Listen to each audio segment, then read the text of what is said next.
Okay, folks. We're here for my favorite game, and it's running like kind of like crap right now, but we are gonna try to see if we can fix that a little bit with some audio setting fixes. Honestly, well, let's see if it's always like that. It might just be like that in the intro. But here we have Suikoden 2, my favorite game ever. Ever made. New game.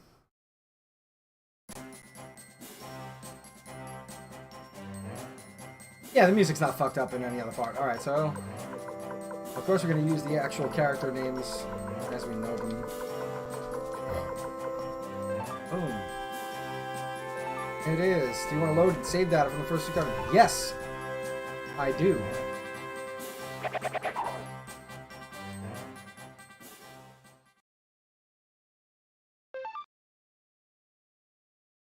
Cannot load. Loading error. Loading error. God damn it. Alright, well I guess we can't. Oh no, I want to load it.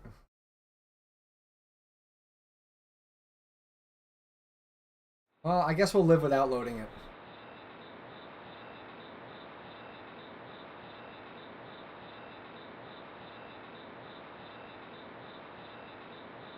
And as you can see, graphically the game looks a lot better than the first one.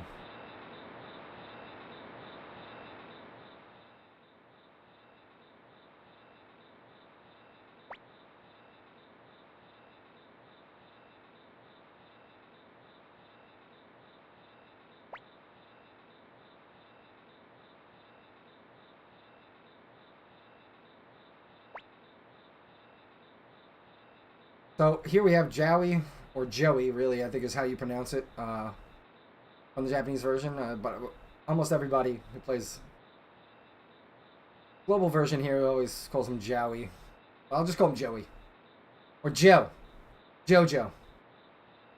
It's Jojo and Ryu, who are best buds, both from the town of Kiara, which is located in the Kingdom of Highland. And the Nami that they're talking about is Ryu's sister. Adopted sister. They're both adopted. And Master Genkaku is their adoptive father, who used to be a soldier for Highland, actually, I think. Or no, for Joustin. Yes.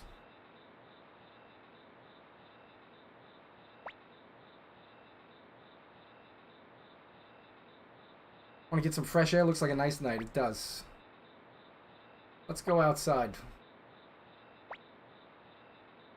Okay, so as you can see right away, just from the start of seeing our character status, you see there is now 3 rune slots: one for the right hand, one for the head, and one for the left hand. So characters can equip up to 3 runes now.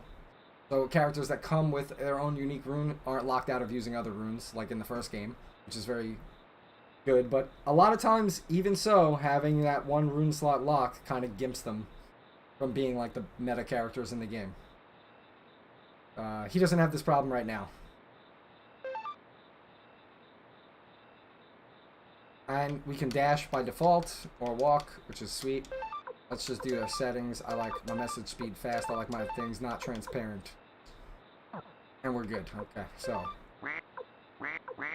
Whamp, whamp. We also have a best equipped feature now. Difference from the first game. And characters can equip a maximum of 3 items in battle instead of however many items they could hold in the first one. So they're limited there, and that's something that stays with the series for the rest of the games. They corrected the money. Instead of being called bits, it's called potch, and it stays as being called pots in every game. Potch in every game. And you see that stat tech right there, technique, is very important for characters to utilize multiple attacks, counter, stuff like that. And Ryu ends up getting a lot of that. So now characters have their own items, right? And the party actually has its own items too, so I can give these items to whoever I want. And then the special is, you know, just like story items.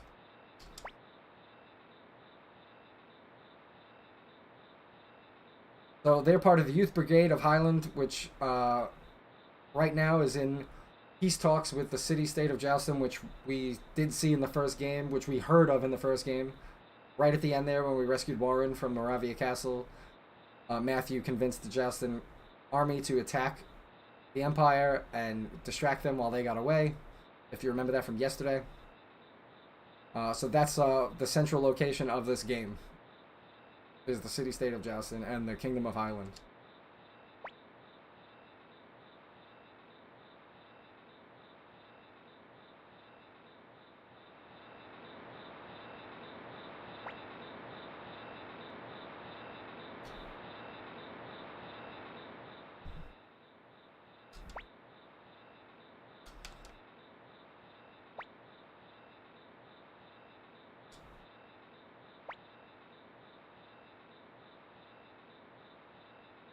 The Unicorn Brigade is the unit that they all belong to.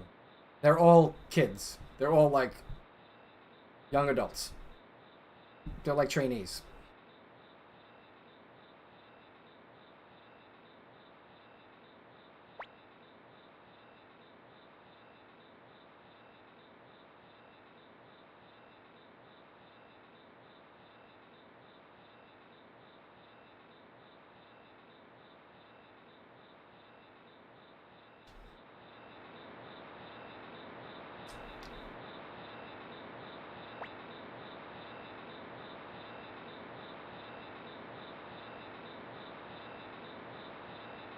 So that's a bit of... It was my turn to be on watch, but the captain said don't worry about it. So that's a little bit of an odd thing, you know?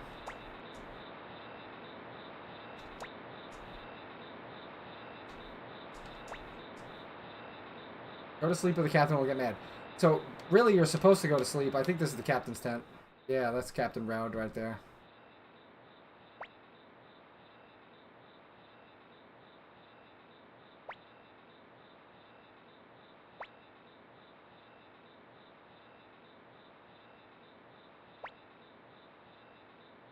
So he's very insistent that everybody just go to sleep and relax. Now, you can either go back in your tent and go to sleep, or you can wander around.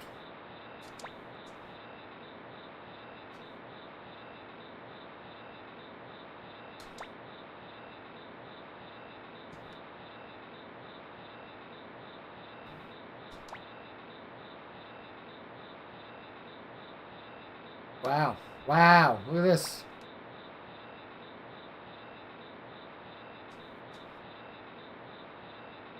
Got to tell him he's gonna bang his sister.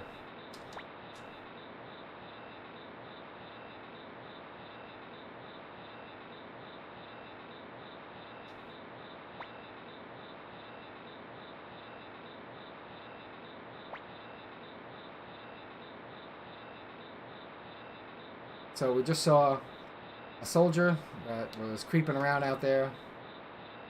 You can probably guess what's gonna happen.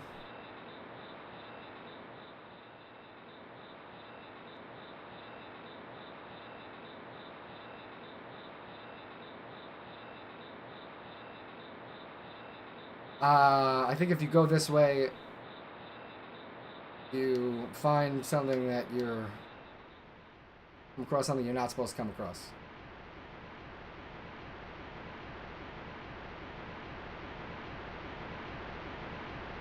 But I think I would have had to come there first. If I would have come this way first, we would have seen a scene that I'll explain after this.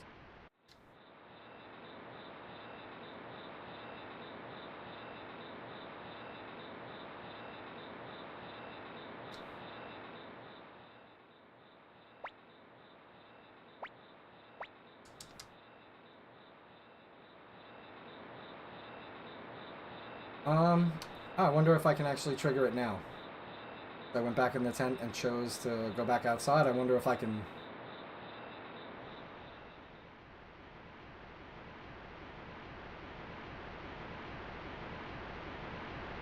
Nah, still the same. Okay. Yeah, you actually get a much better idea of what's going on right here if you take this path first.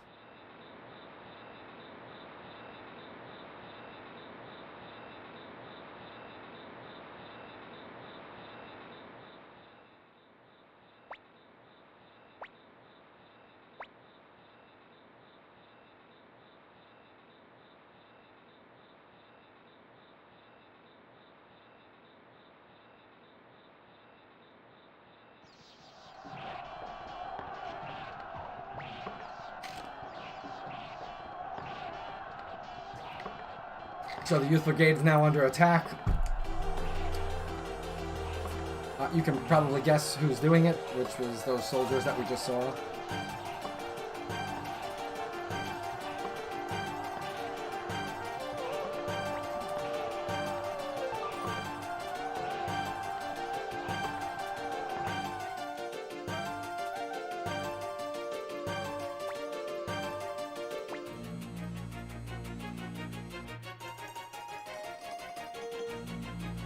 The route is saying that the city-state of Joustin broke the peace treaty that they had by surprise attacking them here in Mountains of Highland.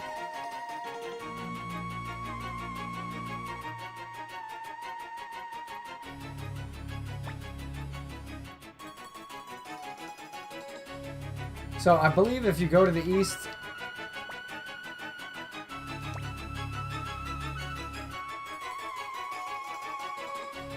Joey shows some of his smarts here.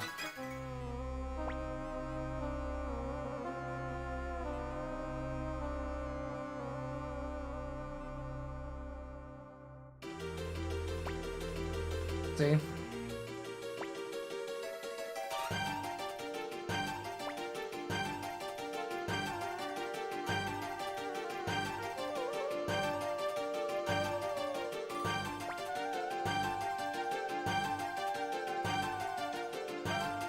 So he wants to go back and notify the captain that way's no good because they would just get ambushed on the way out anyway and die.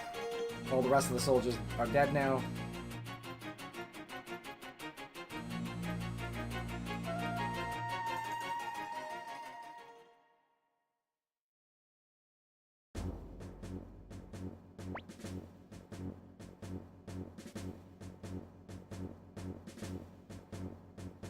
So, obviously the captain is a piece of shit and betrayed his own unit. And that is Prince Luca Blight of Highland. The best villain of all time.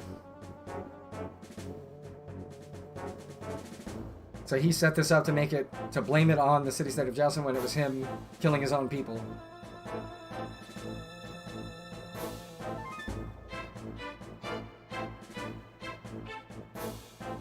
When he says all I've had to fight lately is that old man, I believe he's talking about his dad.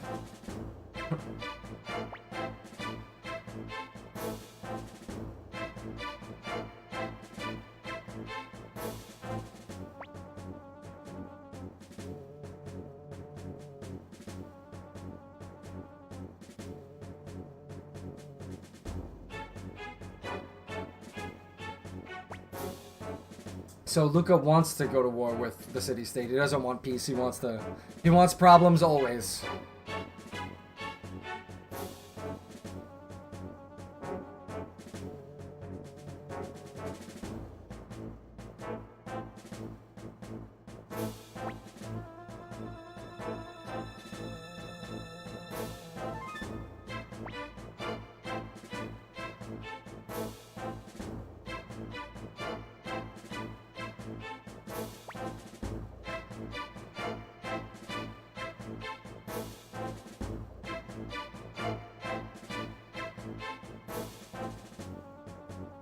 But we're trying to get the fuck up out of here.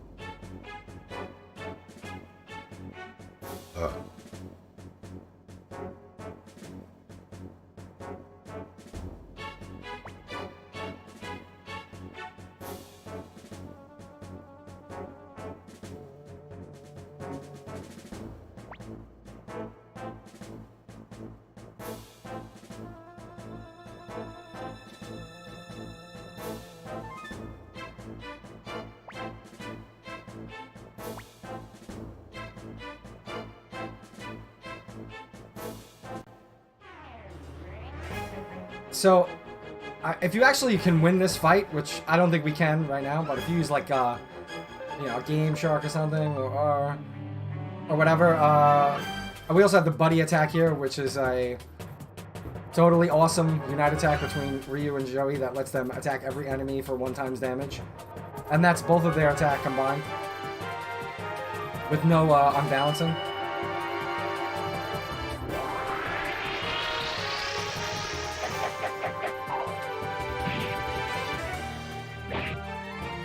I believe that you can fight these guys like endlessly and just keep getting levels.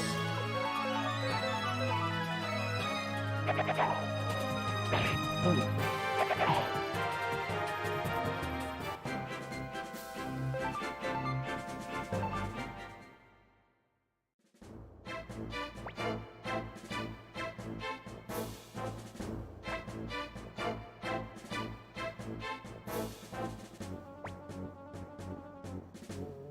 Yeah, so I think if you choose this choice, he'll come back with more soldiers. You can just like endlessly fight them to gain levels forever if you have like a turbo controller or whatever. But we don't need to do that.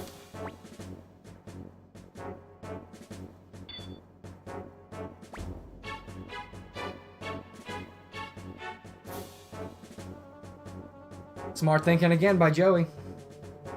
Kid's no dummy.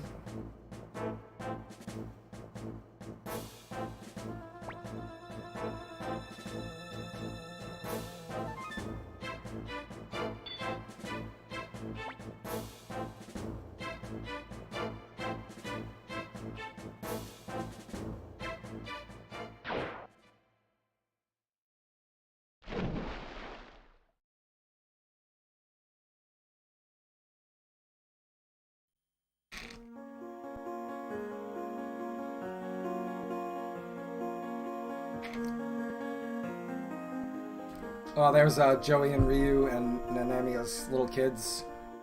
Kind of just shows them growing up in Kiaro together.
And this is them leaving right before what we just saw, which was the attack on them.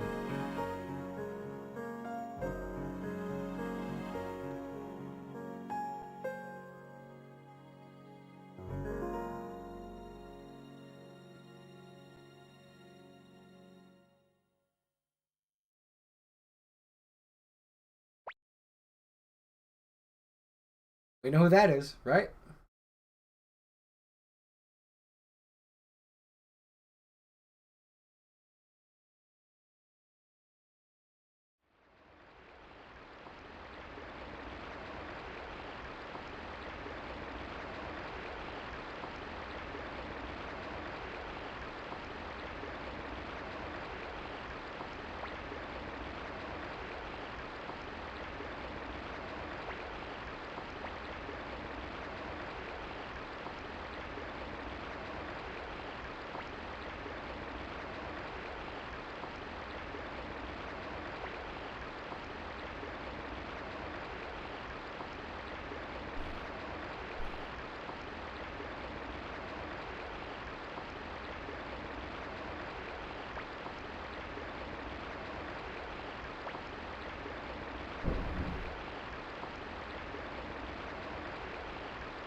Our boy Victor ended up in the city-state of Justin after the end of the first game when him and Flick kind of disappeared. So Victor's back. And there's Flick.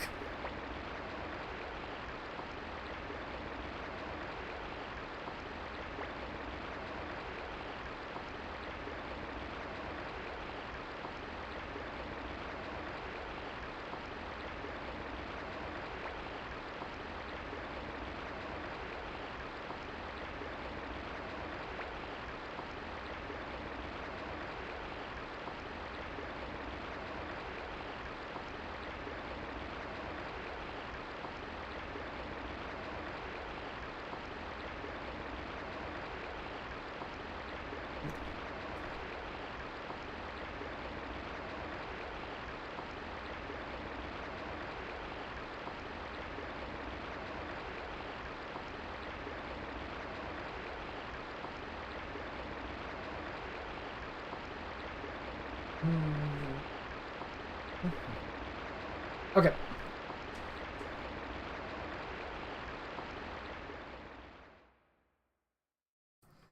So it does make sense that Joey and Ryu both ended up in Galveston from jumping off of that cliff, because Kiara was on the absolute like borderline between Highland and the city-state, so they were basically really close to being in enemy territory as it was.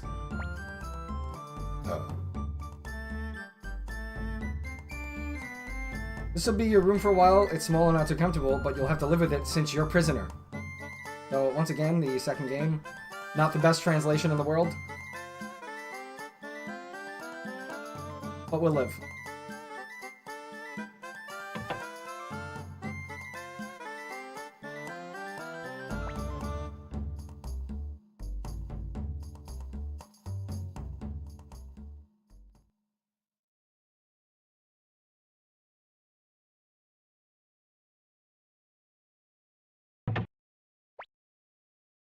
This is the second game, yeah. This is the very beginning of it.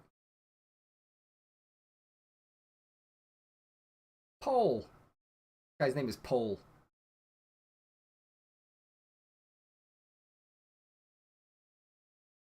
Yes, indeed.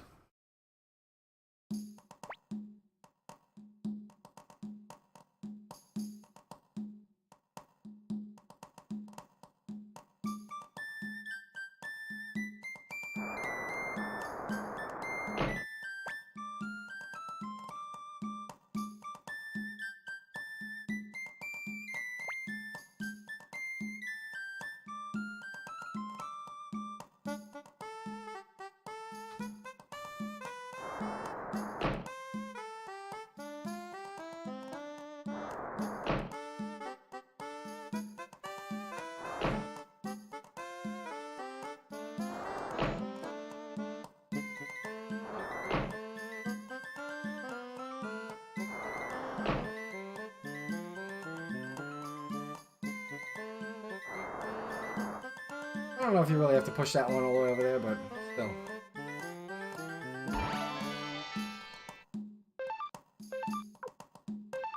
Strong hemp rope.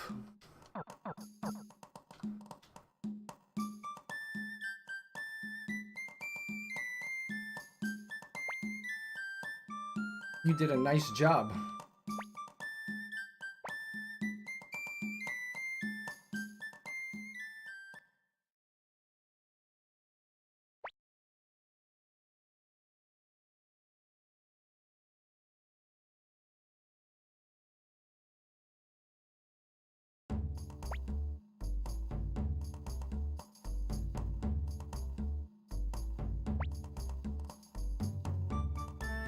Stockroom, get 2 pairs of boots, 3 flints, 2 flour, 2, 3, 2.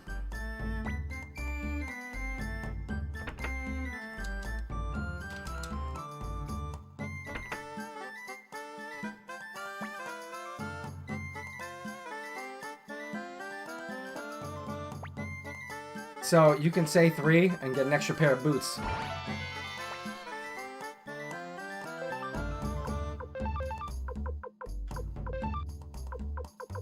Boots. Gloves. So now he's got like the best defense he can have.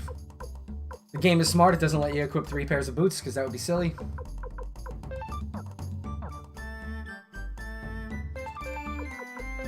So we just remove, right? It should give us boots, gloves, right? Oh, it gives us medicine and boots. Look at that. Look at that shit.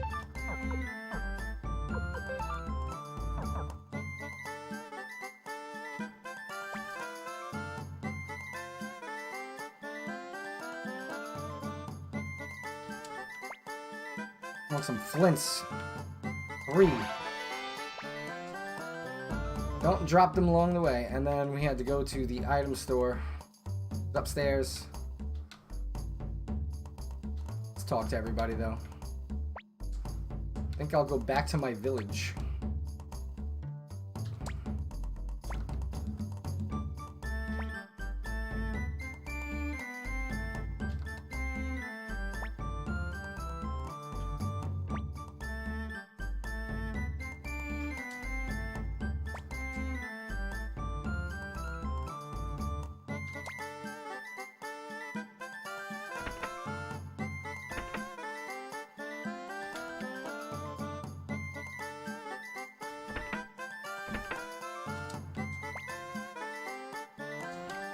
Flick is a neat freak.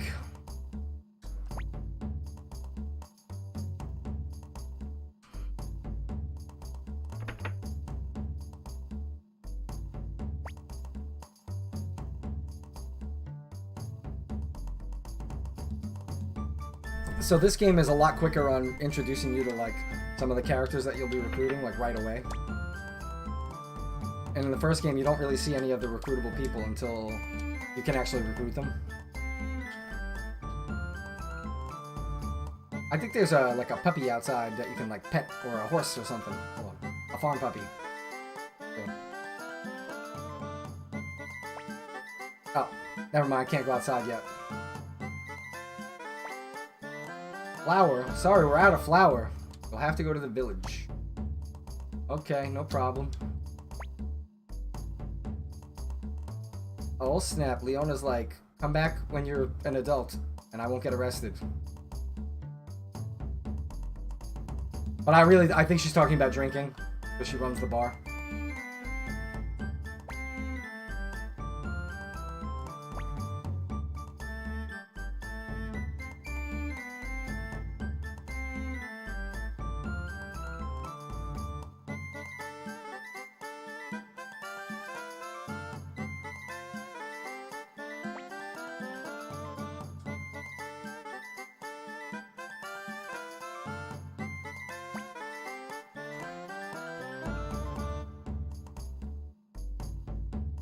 Puppy!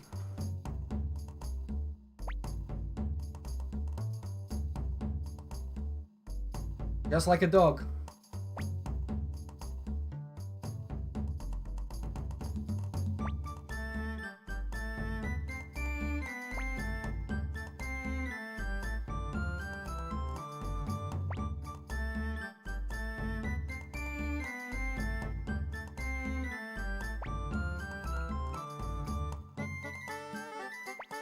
That's Tuta.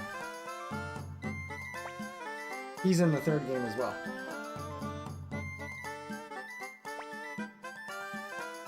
So this game only takes place about 3 years after the end of the first one. I think that in the timeline of the games, the first game from start to finish lasts about a year. And this is 3 years after that.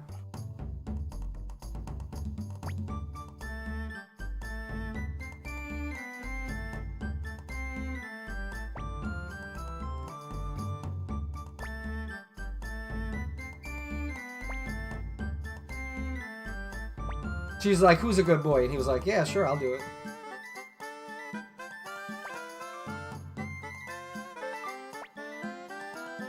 And we got Tuta. So,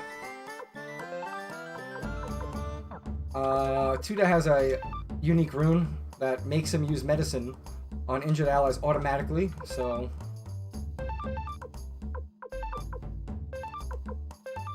we'll give him 3 medicines.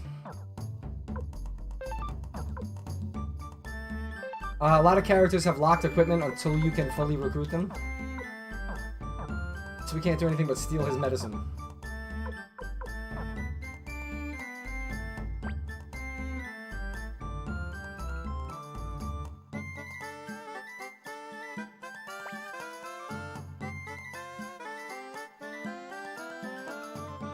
Oh yeah, look, a puppy.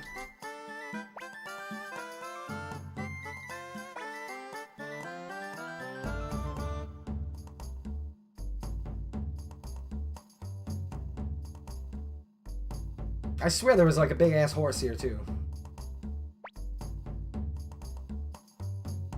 Take a look at that over there. Look at that shitty logo.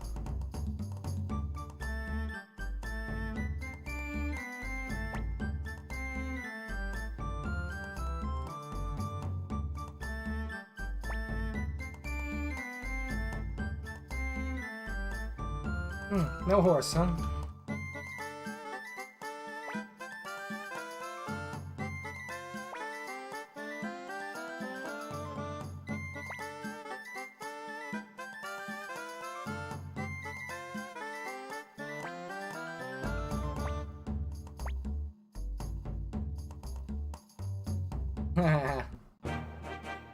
Alright, so all we gotta do is go to that town that's like right there in the upper right, but we're not gonna go there right now.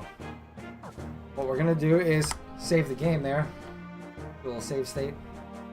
And we're gonna go check around other locations.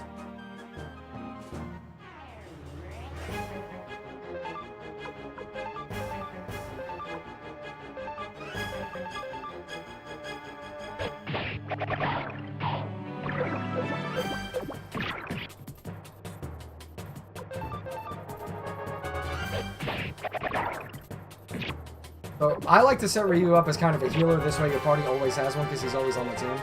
But I like to give him runes that give him some healing power.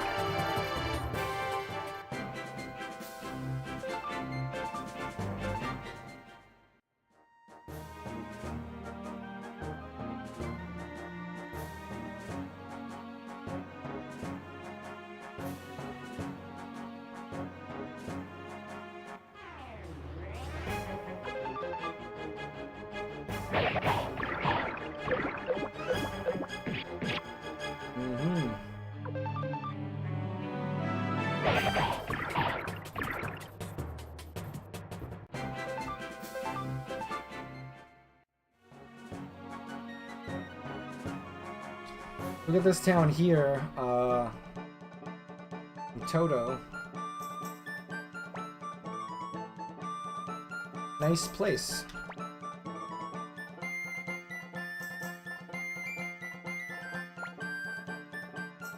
Cute doggy.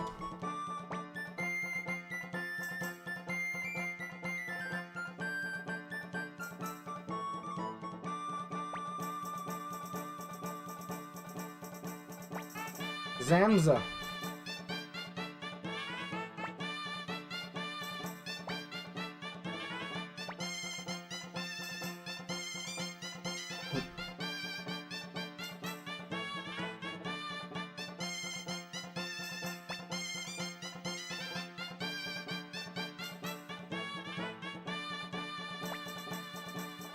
I hope it'll be tomorrow soon.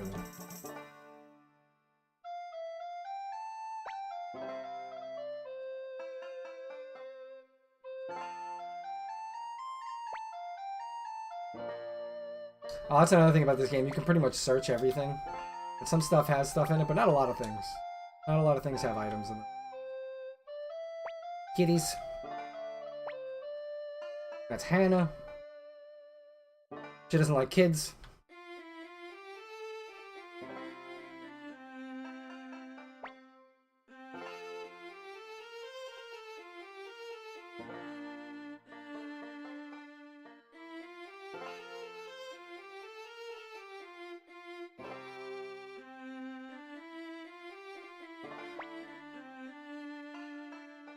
Where did you folks come from? Why don't you mind your business, lady?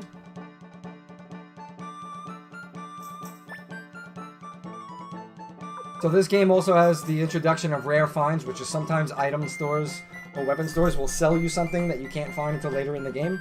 And it's very expensive, but you can buy stuff kind of early sometimes.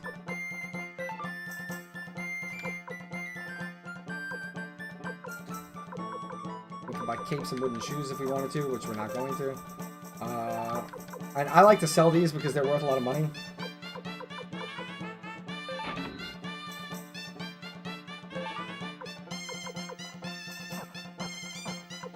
This way we can use them for like the blacksmith. Increase our weapon powers. So yeah, this village does have a lot of kids, so keep that in mind.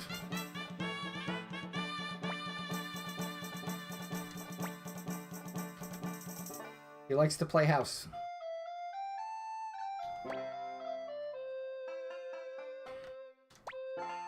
You're not allowed to touch those doors on big holidays. So this town has like a little shrine. Bunch of fucking kids.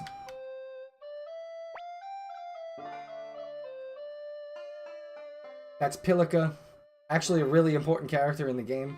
But we'll get to that later on.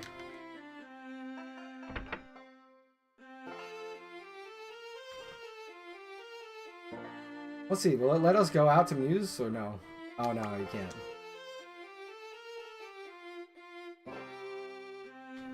Oh no, he doesn't let you leave. Okay. But what he said didn't make it sound like he was gonna keep you stuck in here.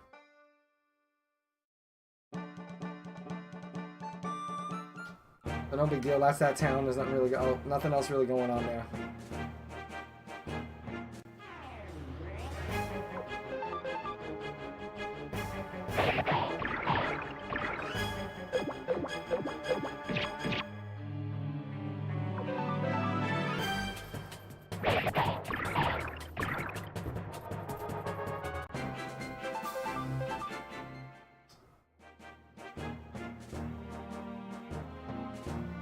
I remember there's something down this way.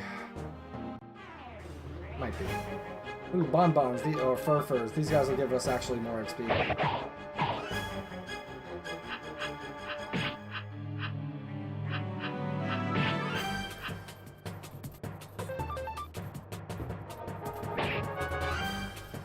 Oh, crit with a double attack. So see, every character can double attack. Sometimes they can attack 3 or 4 times in a row. Depending on their technique stat. And, you know, just random chance. But yeah, sometimes they can... Sometimes Ryu can just, like, bust up a whole enemy party by himself.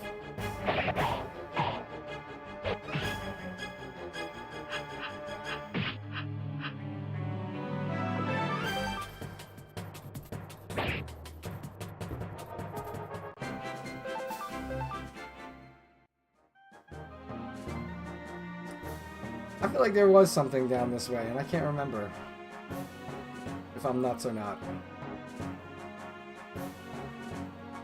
Maybe it's the other town? Oh, it's Radat, yeah. But I don't think they'll let you in.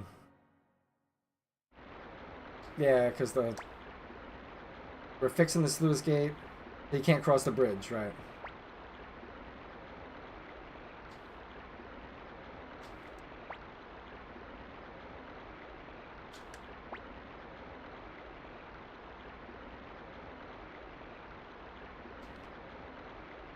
So yeah, I don't think this game has any of those things like the first one where if you go somewhere on your own really early, you get like an item. This is just a different town that we can't get to until later on.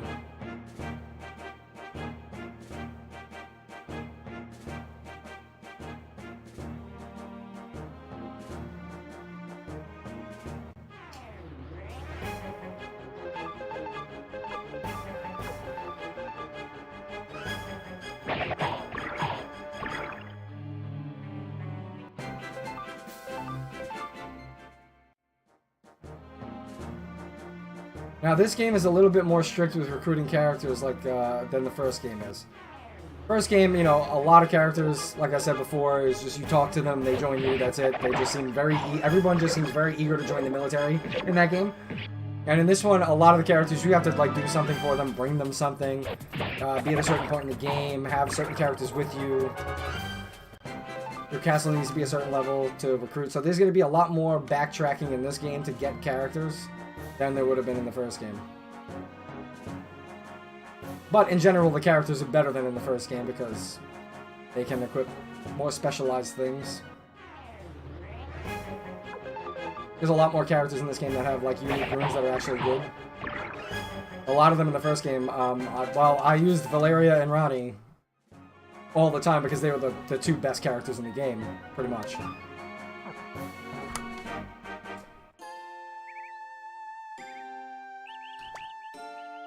You mustn't go to the North Sparrow Pass. A horrible mist monster lives there.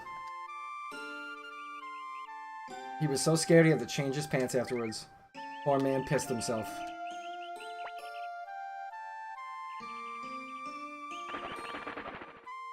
Cool shit like that happens, like, oh look, another puppy! He said coon. I don't know why he said that. With a K. That's Millie. So this is where we wanted to get, to the blacksmith. Let's you can embed runes into your weapons now, just like in the first game, but the effects are a lot better in this game. There's a lot wider choice. There isn't just like 4 or 5 different runes pieces that you can put in.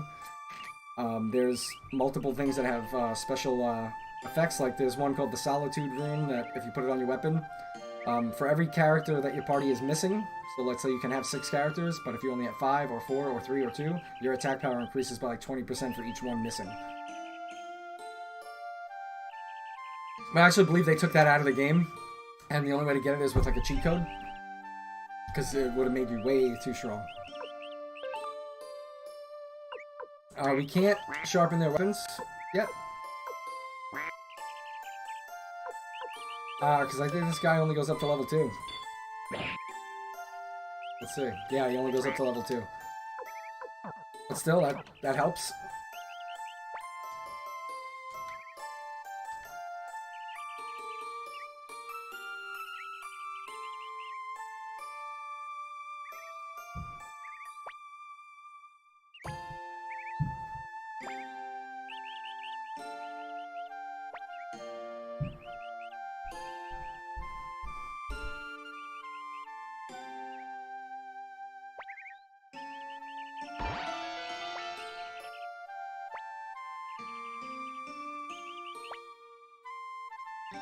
So look, you got a rare find, but it's just Mega Medicine, no big deal. Sometimes there's good shit in there, though.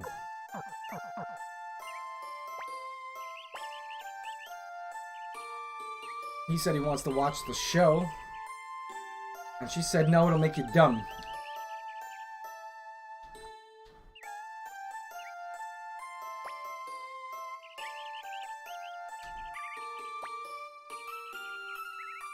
Sales have been so bad lately. So here, like, brass armor, right? Like, that's definitely going to be better than anything they sell in here. So everything only puts stuff up by 1, so we're going to try to buy that right now. But we don't have enough money!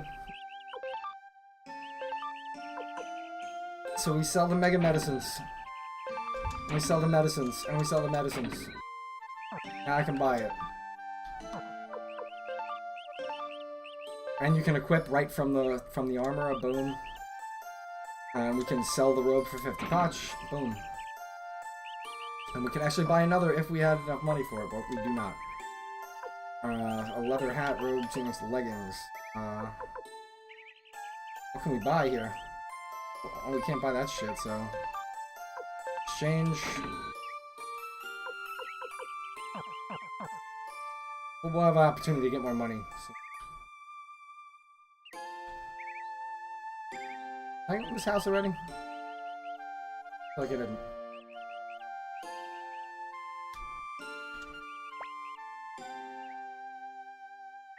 Sai moved out a while ago, but people keep coming by looking for him. I guess this used to be his house.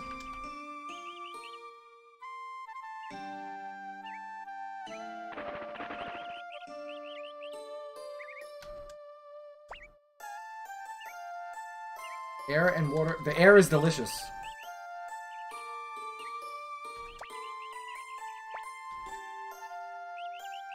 Annabelle is the leader of the city-state for Muse. The city-state is a bunch of different cities that are allied together instead of just like being one kingdom. There are a bunch of independent places that are working together. Like, so you have Tinto, Muse, Two River, North Window, and South Window. And the Knights of Rock Axe. So it's like 5 places. The Mist Monster of North Sparrow Pass. I saw it with my own eyes. Full of shit.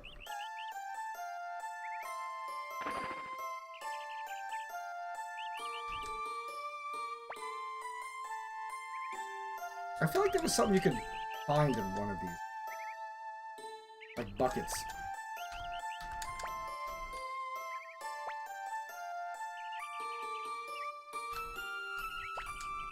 Huge pot. What are you outsiders doing out of town acting like you know everything? Man, shut the fuck up.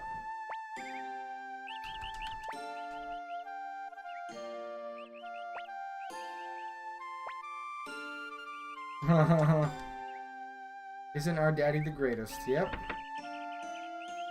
Your daddy's also a lying fuck.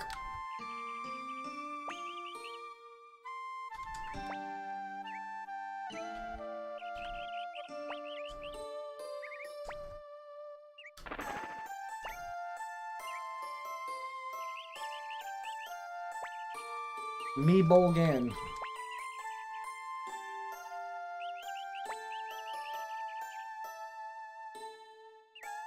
They're setting up for something. We'll see that later. You can't go that way. There's a horrible monster in there. Okay. Monsters fucking everywhere around this whole place.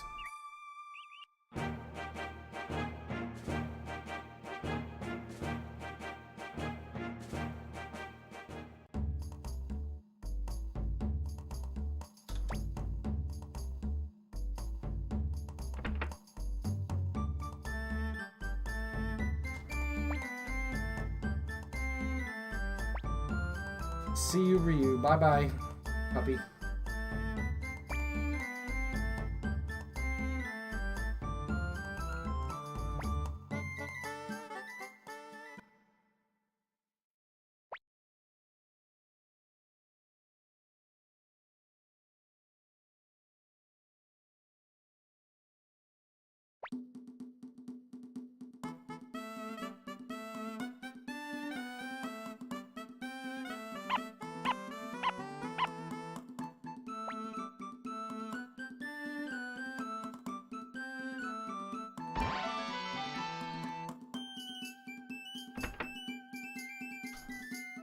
Look, they actually put the rag in his hand in his sprite.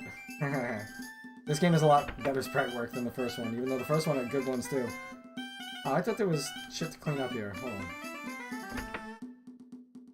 Not that way. I feel like there's one that's like off. Oh wait, maybe this blacksmith can...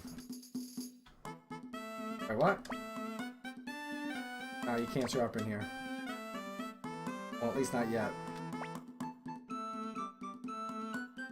I know there's one upstairs, hold on.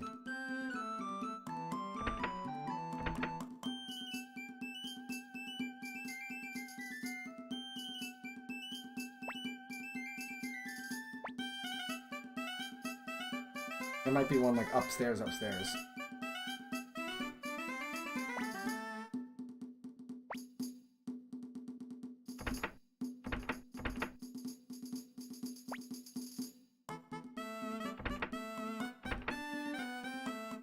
I knew it. There's one where Flick is.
Just toss it out somewhere.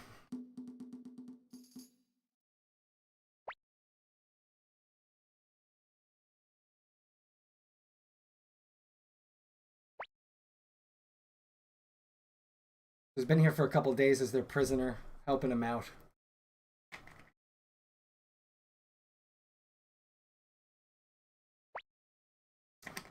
Hey look, it's Joey.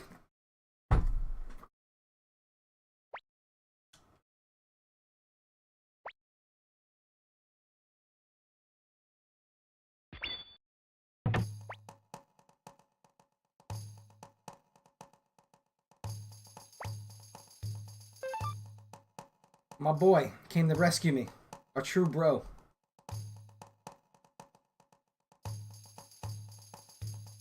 Uh-oh.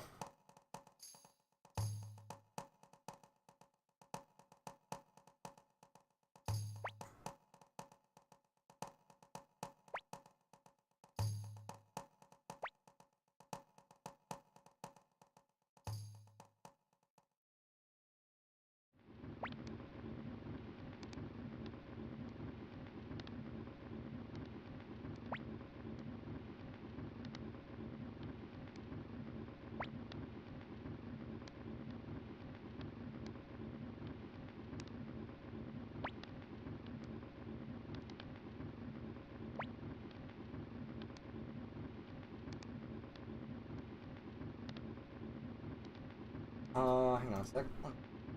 Get mine. Which drop?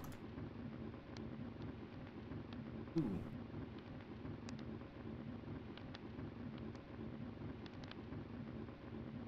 Currently earning Twitch drops for Modern Warfare 2 while I play this.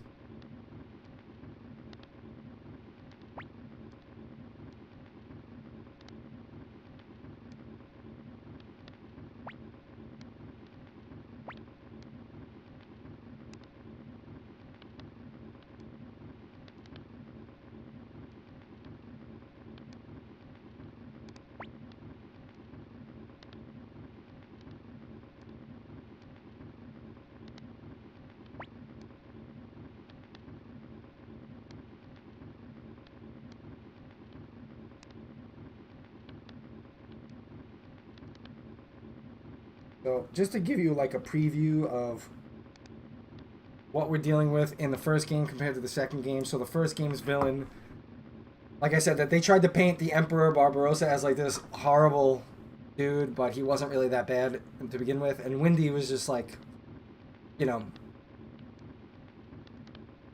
mad at the world and wanted to destroy it, but she didn't really have like, she wasn't evil to begin with. You know, not in the sense that she was like always that way. She just became that way. But this dude, Luca Blight, is actually fucking like Satan. Like this dude is just pure evil. He's a fucking horrible human being. He's terrifyingly strong. And he likes fighting and killing people. So the villain in this game is a lot fucking better.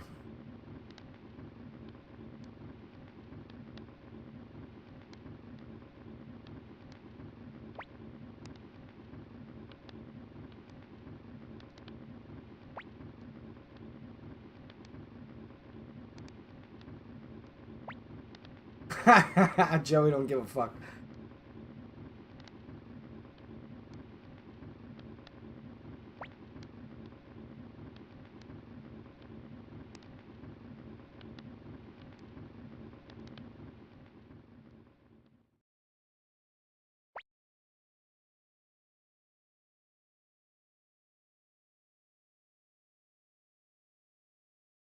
He woke up in a village named Toto. So that was the town that we were just in where it had all the kids.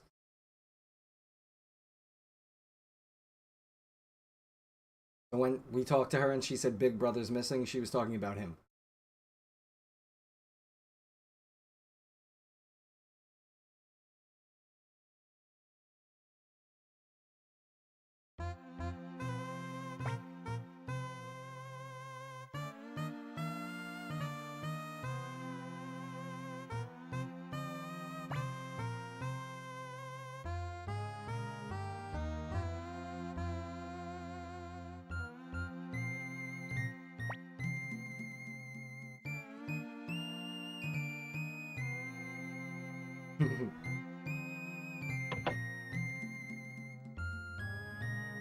Once again, Joey showing that head of his isn't just a hat rack.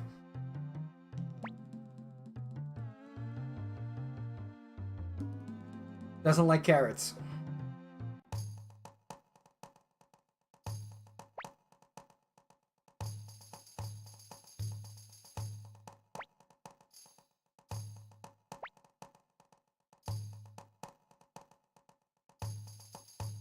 Flint, oily rags, ropes, and the spoon that he asked for to pick the lock. Joey's a real smarty pants.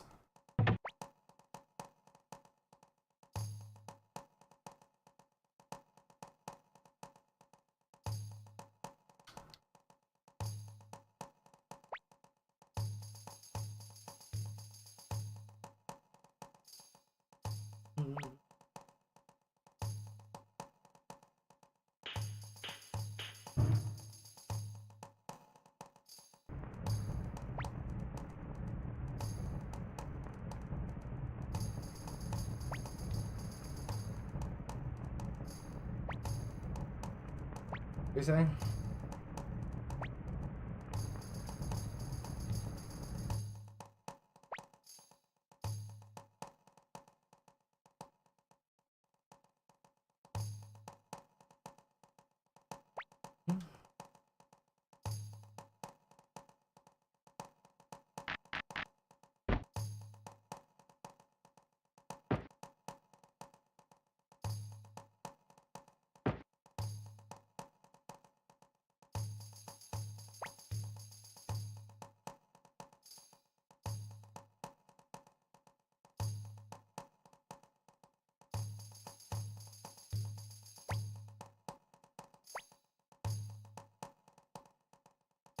So they're planning on going back home.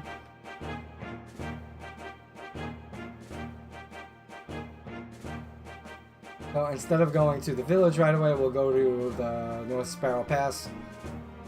Just so that we can see how that turns out.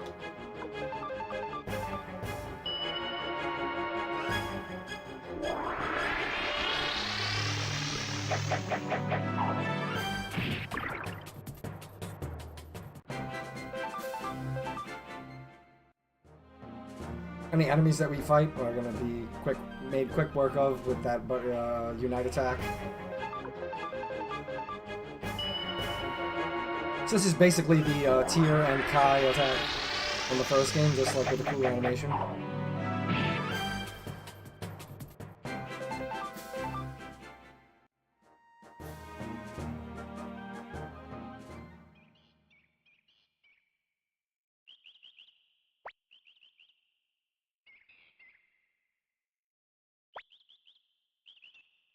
So we can't pass. It's guarded by soldiers, and there's a scary mist monster there.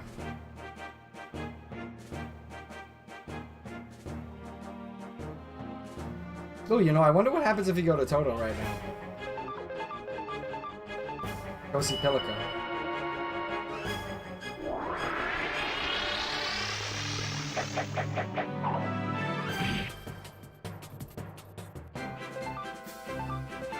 Let's go check that out.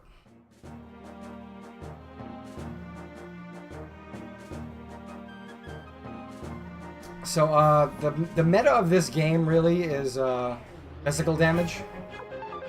There are a few characters in the game, like 2 to 3, that you can really pump up with like 3 physical damage runes that make them insanely strong. Magic's still really powerful too in this game, especially when you have characters that can cast a lot of it and multiple different runes on them. But physical damage is just, you know, doesn't use resources to cast and deals like just as much, if not higher damage. But I'm going to try to use a lot of varied characters in this playthrough instead of just sticking with like one team. So yo, let's see what happens if we go talk to Pilica.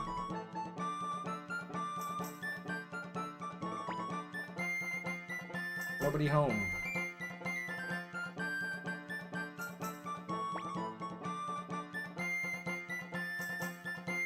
You really not let you can win at all? Okay.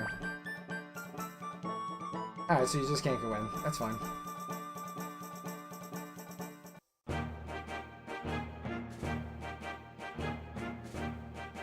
Got our butts over to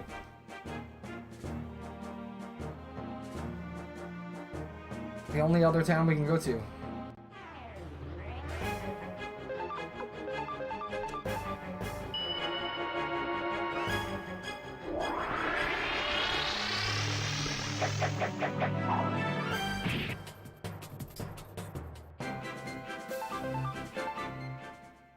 And come to think of it, in the third game, physical damage is arguably better than anything else too. But magic is very strong in that game, if you can get a good, fast spellcaster. Because in the third game, chanting speed is also like a factor. But we'll get to that when we play that game. Get to that after we get through this. Which might not be for like a couple days, because I'm gonna be like gone for 4 days, starting on Monday. So that show they were setting up is now set up. Sure.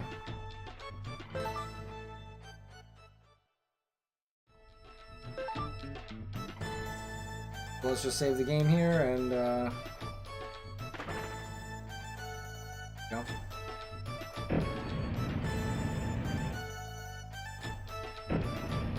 So you got Rena doing tarot cards, you got Bogan doing spit and fire, and we got Eiley there doing knife juggling.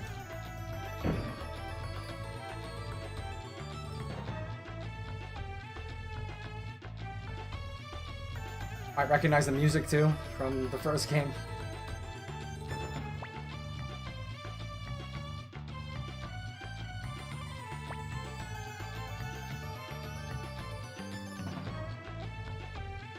And Millie's over there too, watching the show.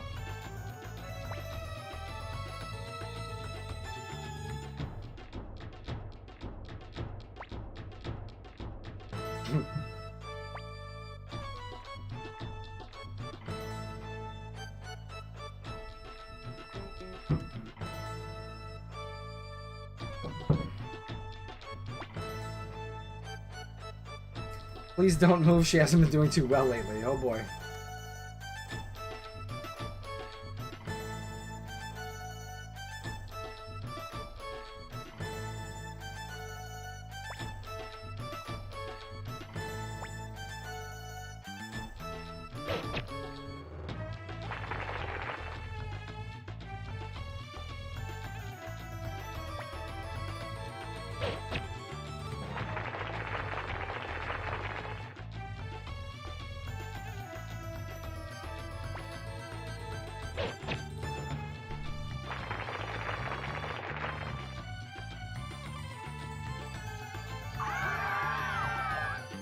Look at Joe, he's freaking out.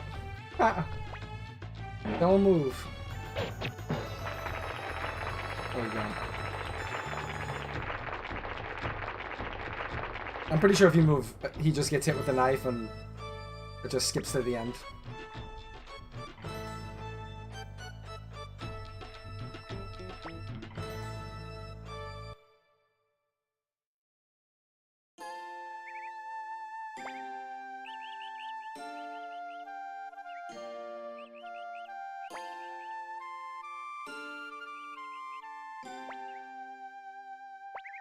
Again.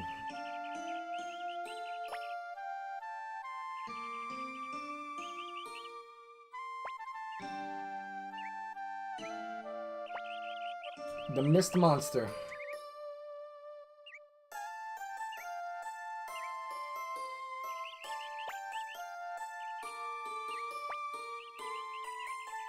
Oh snap.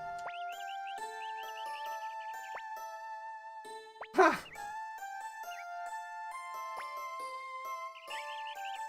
So now we got some team members. So Ailey and Rena both use knives that they can throw from the back row. Our boy Bolgan just punches the shit out of people. Range formation, yes.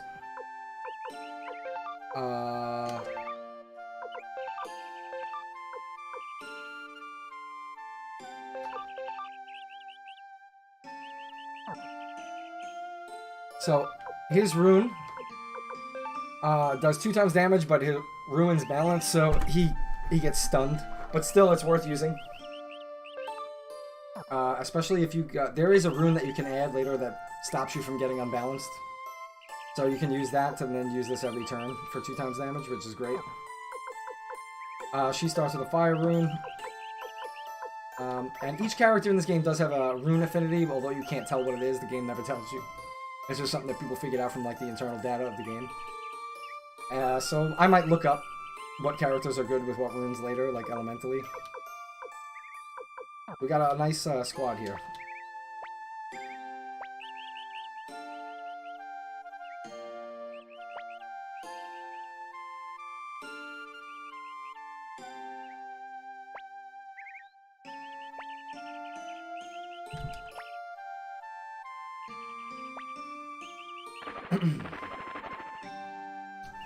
Hopper.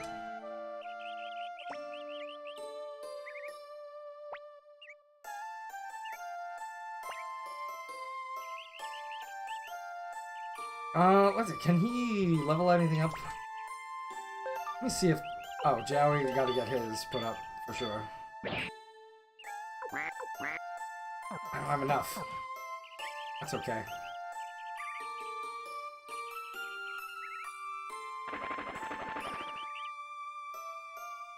Now, I might have to do a little grind and return here, because I sold all my medicines, which is something I always do anyway, but... We have some medicines equipped on people, I'm sure the other characters do too. But maybe we might want to actually, like, level up a little bit in here, and then return, heal, and then come back. Up ahead is the Highland Border. Mist Monster again. Mayor Annabelle of Muse. We talked about her for a minute. We'll meet her soon.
Mm-hmm.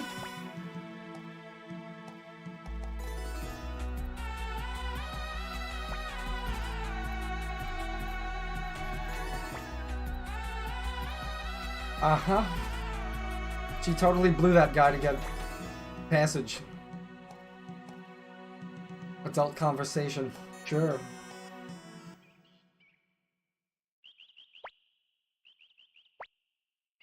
How come only the captain?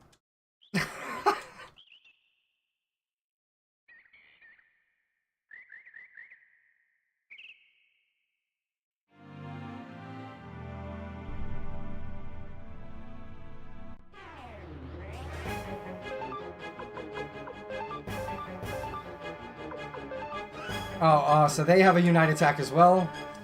But it uses 3 characters to only do 2 times damage, but it does do a lot of damage, but it unbalances Bolgan, of course, so... But I'll show you it anyway.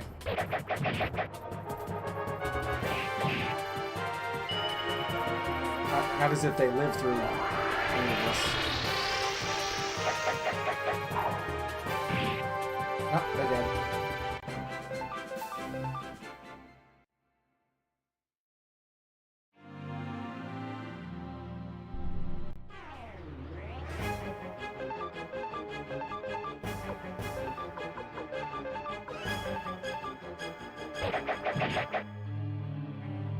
Murder bunnies. Now, these guys, if you can get them to drop it, they will drop a double beat rune, which is like one of the strongest runes in the game. So they basically hold him back while he unleashes his fire breath on an enemy. Does a lot of damage, as you can see, but then he's unbalanced.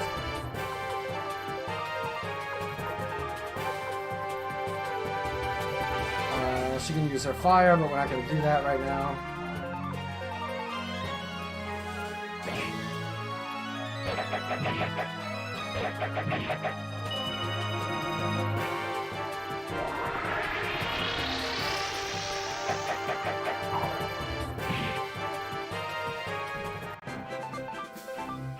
Oh my god, holy shit, I can't believe we got one right now. That's fucking crazy. The drop rate on this is really low. Oh boy. Alright, well, if we could actually attach that, that would be great, but I don't think we can actually right now. We have to wait until we get a rune shop.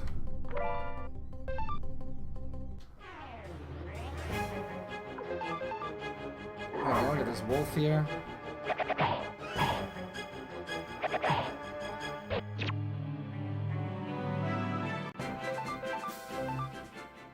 That is nuts that we got one of those to drop, man. Attack twice, damage times 2 counter. So like I said, difference from the first game is that the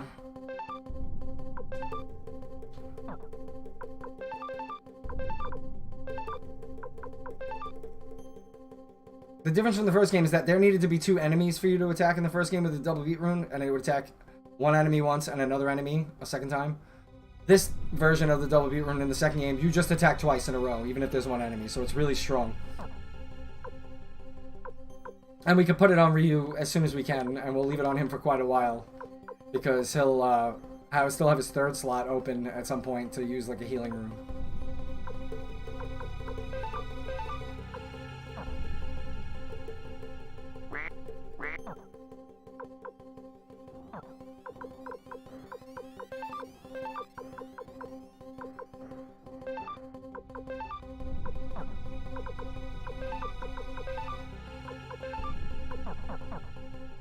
And you can use this right here to heal up. which is great because we can level grind here a little bit. Oh look, bandits! Oh no.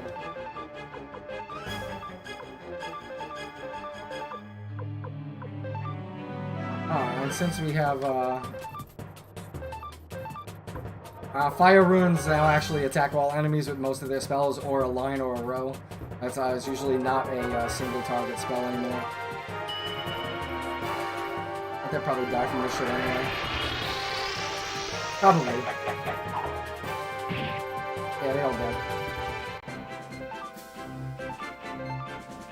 Cheat guards. Ooh. So we got cheat guards there, and gloves we can equip on. He's got a sacrificial.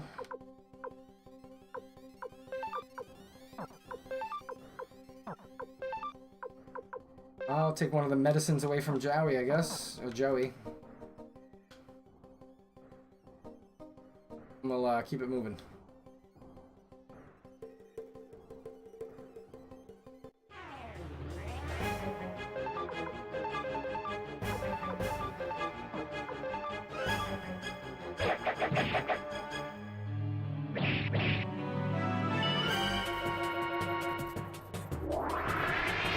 So I think it was, I think it's kind of a misstep by the devs to give you a rune that powerful this early in the game. This is literally the first dungeon in the game, and you can get like one of the strongest, most sought after runes right away. I think that's a little silly, but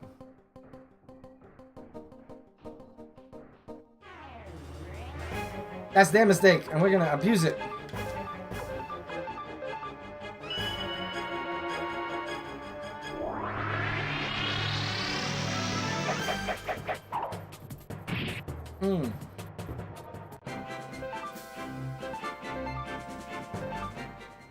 You know what else we're gonna do? Actually, we should just take all this stuff off. Remove, remove, and remove. Because we could sell those for some monies. We're also gonna take this off. And we'll sell that shit for some monies. We got a cheat guard. And we'll give it to... I guess it doesn't matter. Trying to think at what point. Yeah. We can give it to him for now.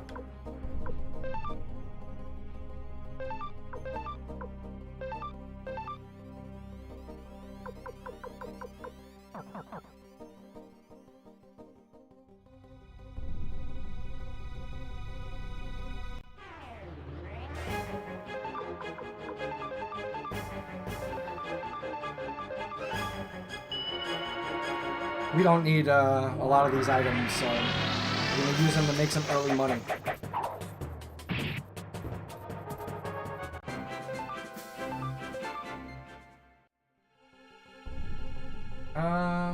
This way for the...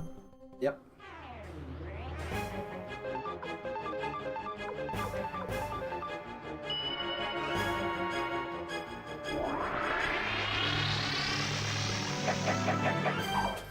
I know this is just using the same attack over and over, but you can't beat something that kills every enemy in one shot.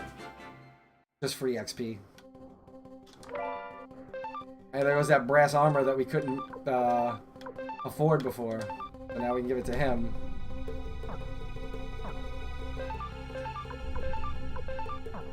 And there you go. Now they both have brass armors.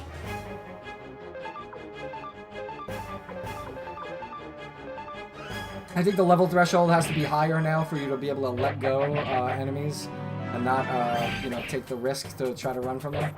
Which makes sense. It was, like, silly in the first game. You just had to be, like, one level higher than the enemies, and you could just, like, run from everything with 100% success rate, which was silly.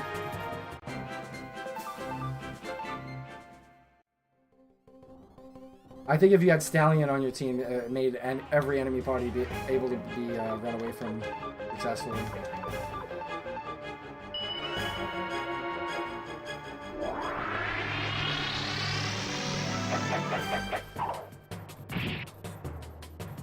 So it sucks that the game wouldn't let us load the data from the first game, because it's like a whole extra like kind of dungeon that you get to do.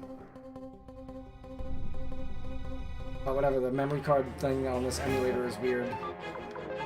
These guys dodge a lot, so it's really good that we have the Unite attacks, because Unite attacks cannot miss. I'm pretty sure.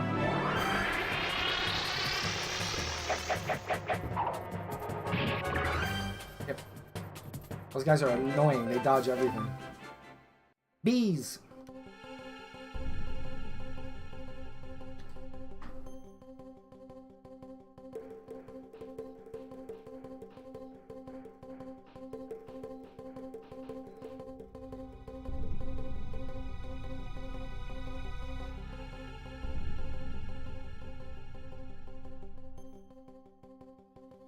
Got ourselves a save thing here.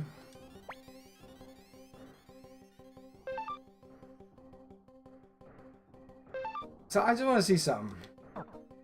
This shit was being so weird, like, with the memory card, man. Every time I, like, would go to it, it would be like... Cannot load. See? Loading error. It's, like, not saving properly. I don't know if that's, like, an emulator thing. Or if there's something I gotta do to fix that, but... Fine. We'll just use save states.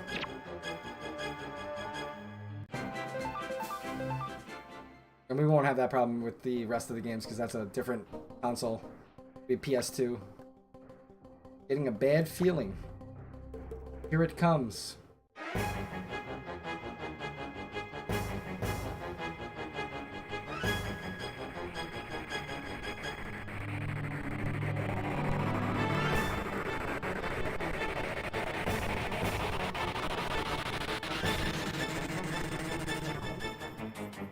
You know, that is the only enemy in the game.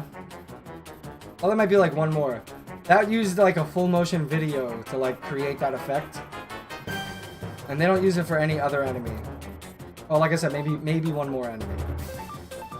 Buddy attack. Fire breath. Fire. Attack.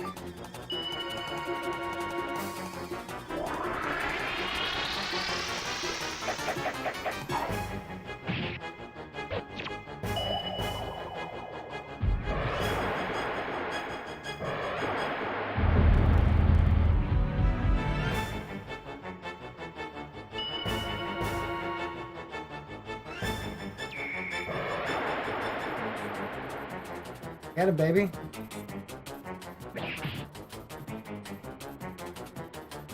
Oh, bosses can actually attack more than once in a turn. Also.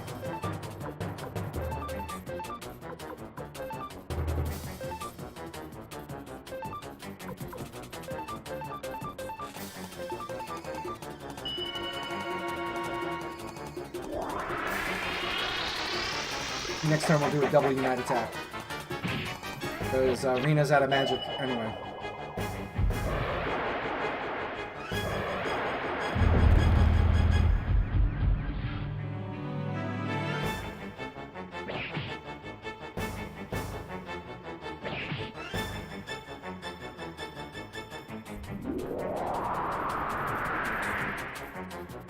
Oh damn, Volcan's gonna die, son. Unite. Unite. So if anyone in the Unite attack dies before they pull it off, it gets cancelled, which would suck, because then everyone loses their turn. But hopefully they just... There we go. Get in on him, baby. Did that kill it? It didn't kill it. Oh, God. AoE attack, so Bolgan's dead, which is fine. Let her grab a medicine. Let her grab a medicine.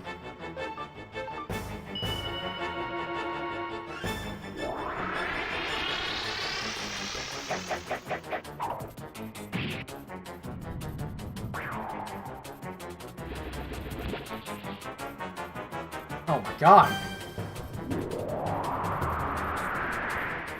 Fucked me up, man.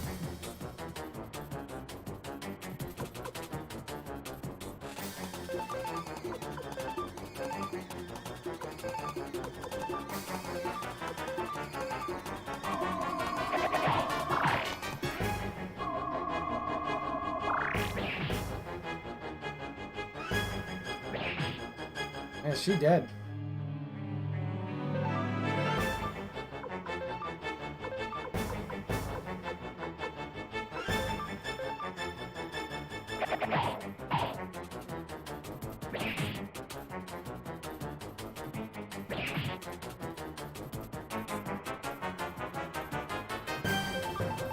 Alright, Ryu, take it home, baby. You gotta get that fucking crit.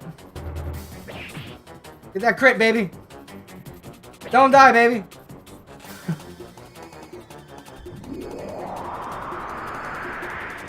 Kill this bitch. My last chance here. We got the crit, but it didn't work. We died.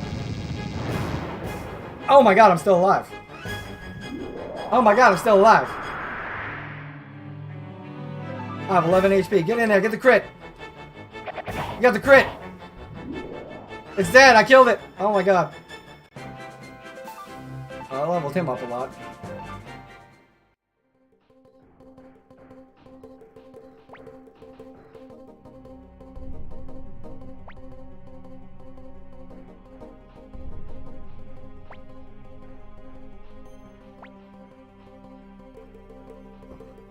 Alright, so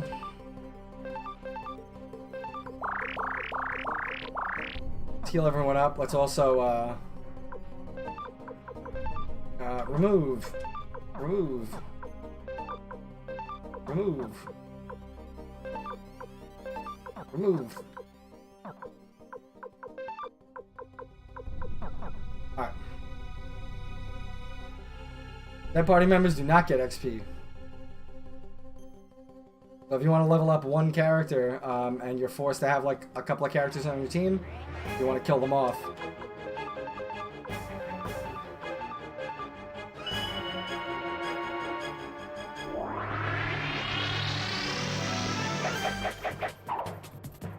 Another thing is, if a character gets unbalanced, or all characters get unbalanced, in the first game, it counted as a game over, like it ended the game.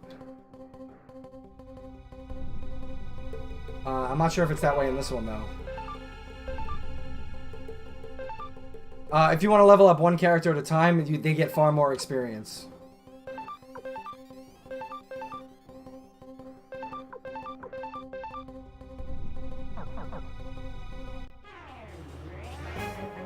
So, like, if you're leveling up 6 characters, it might take like 10 battles to gain 1 level, but if you do it with one character, it'd probably take like 2 battles to get them like a level. And you use something like a fortune rune with enemies that are like far above their level, and they'll gain XP real quick.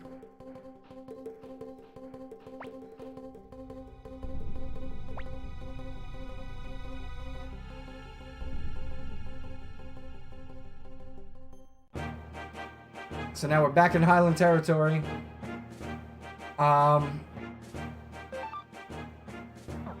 I'm gonna see. Does it let you go to Saja and shit right now? Like, it might not. Like, you can go to the. I think you actually have to go past. You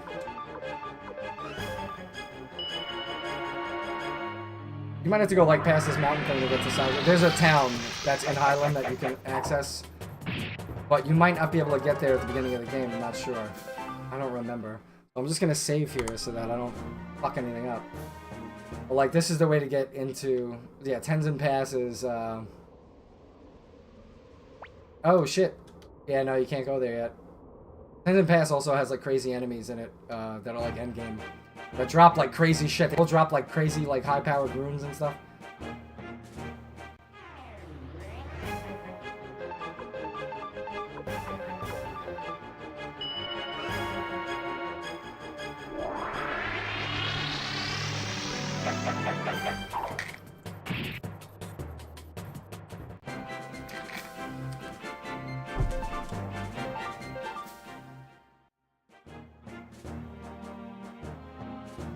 I don't know if there's anywhere else to go here. I don't think so.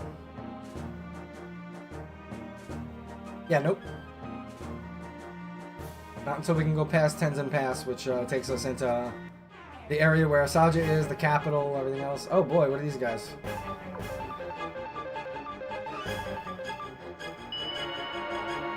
Get them, boys!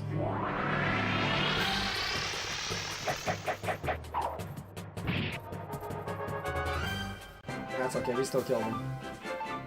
Leather cape. Nice.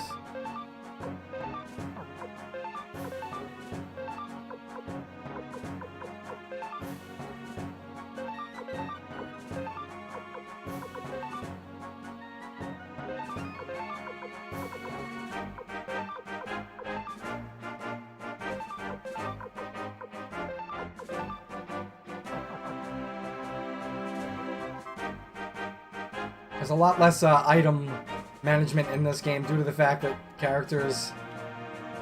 Due to the fact that you have a party bag for items. So let's go into Chiaro.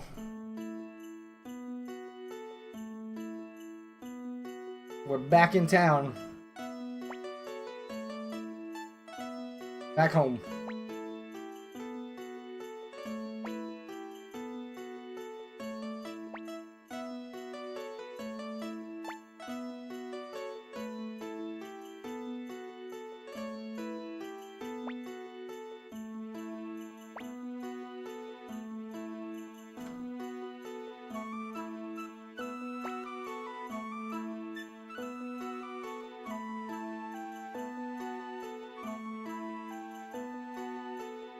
Bye, Joey. Joey. So,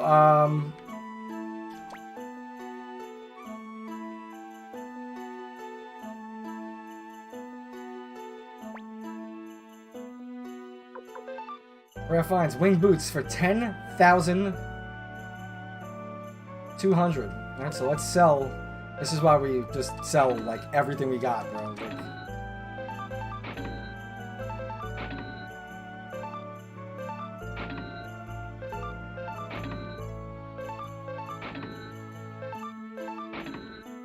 I wonder how much the double beat sells. Oh, 4,000.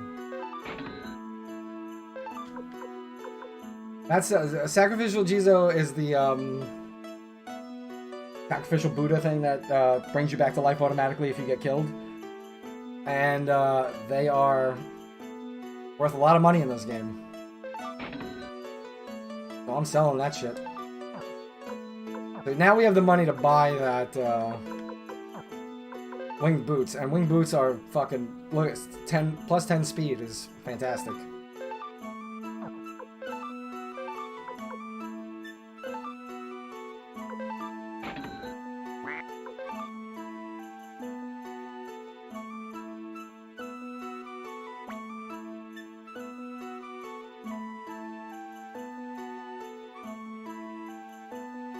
So what everyone in the town is saying is basically that everyone thinks that the attack on the Unicorn Brigade was Ryu, because that's the story they're spinning, is that Ryu and Joey orchestrated that attack and turned on them and betrayed them and killed them all. So everyone in the town like fucking hates you now.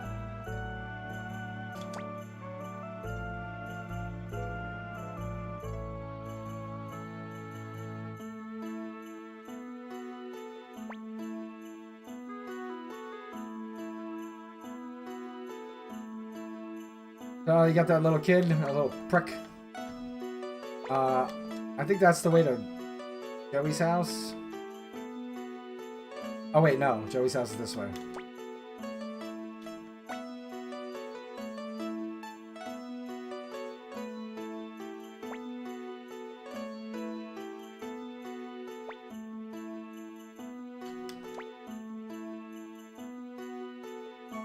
Captain Rat was so brave during the attack.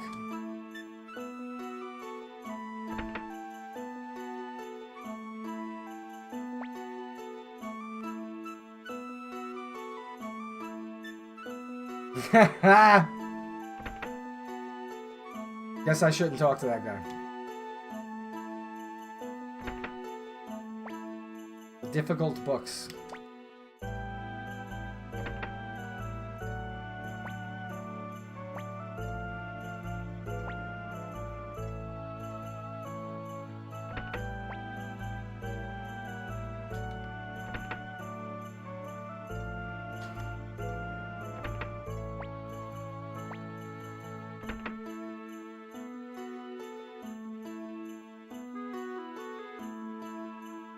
So this is where Joey lives, like this way, this direction in the town.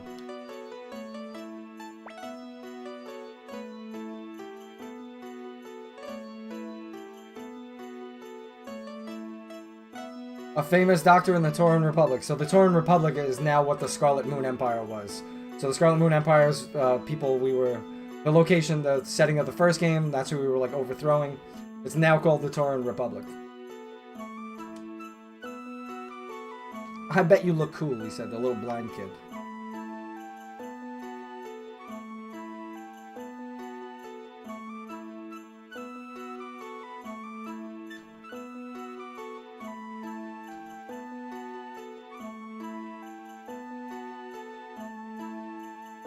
Can't go that way.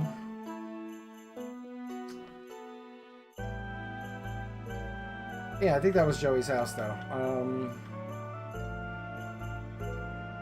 This is Princess Gilia. That's where this is like the royal family of Highland has like a vacation home here.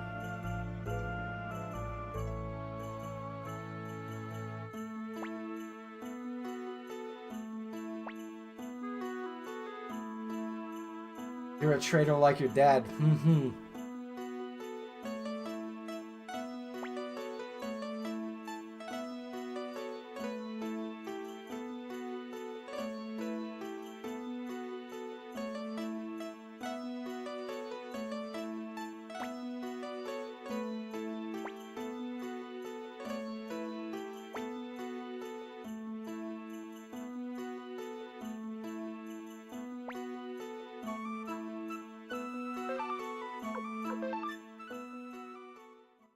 Damn it, I spent money I didn't want to spend. There. Because of my fast button pressing.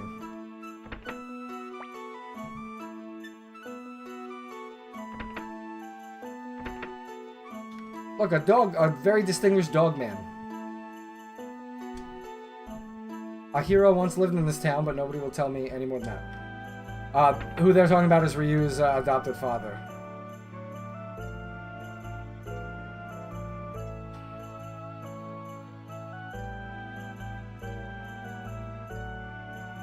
And this is where Ryu lives.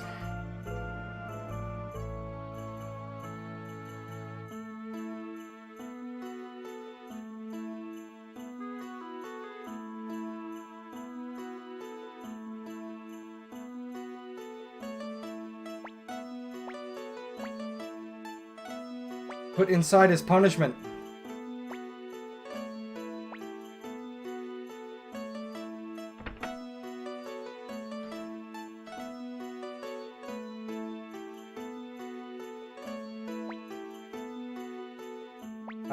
Grandpa's bed, not slept in recently because he's dead.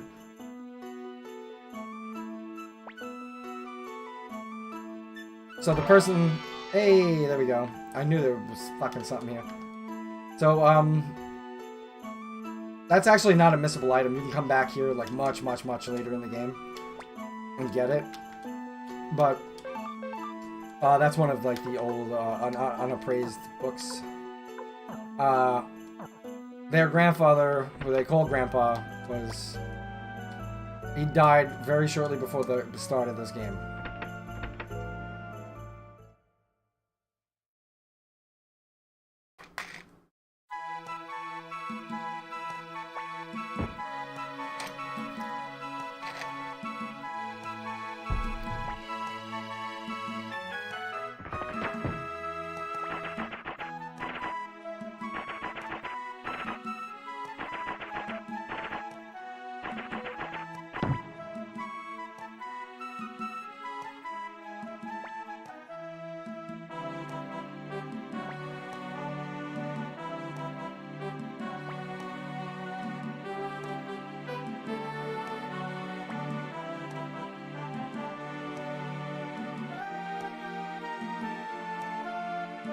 So this is Ryu's sister.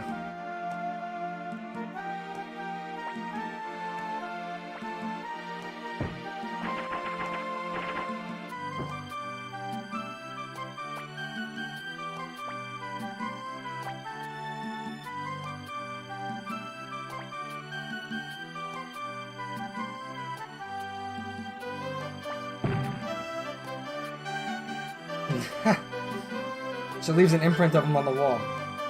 That stays there for the entire game.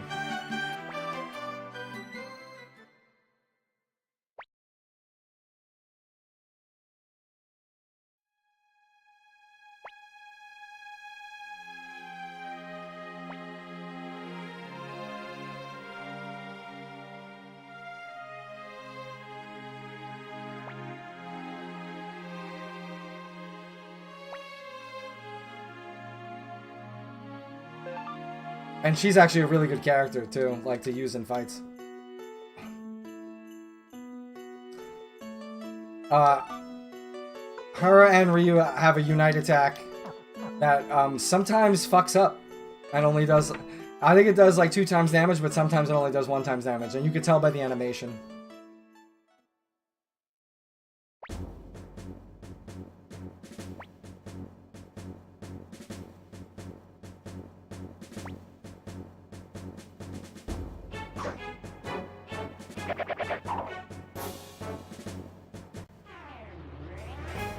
So, yeah, family attack, 2 times damage versus 1 enemy, but the enemy gets unbalanced. So we are not going to do that. We're just going to attack 1 enemy at a time. Fuck them up.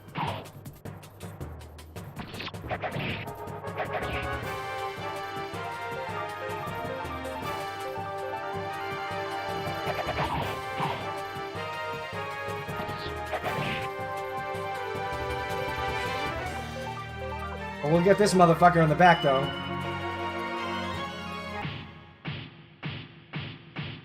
So they did the good attack. So if they're both attacking in the animation, it does 2 times damage. If only Ryu is attacking in the animation, it does 1 times damage.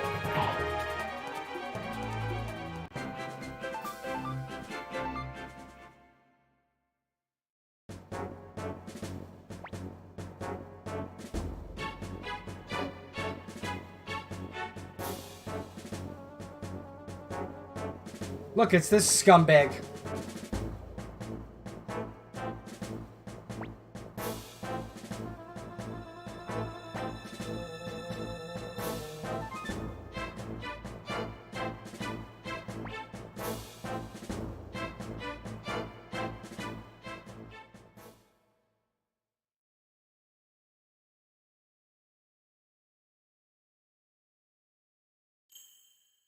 So, this stuff coming up is one of the coolest parts in the game. Is one of my favorite parts.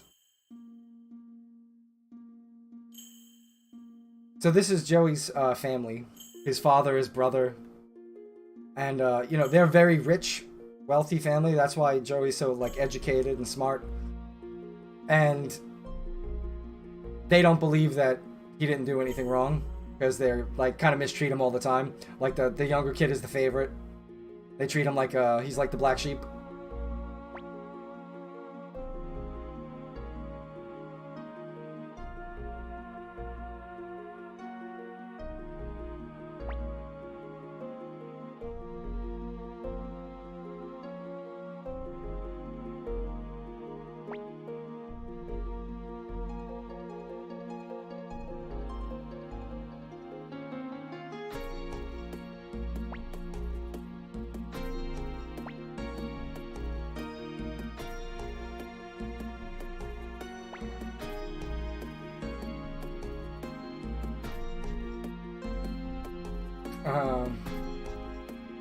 So a lot of the things that happen with Joey is the like kind of change his attitude, and you'll see like coming up he kind of like slowly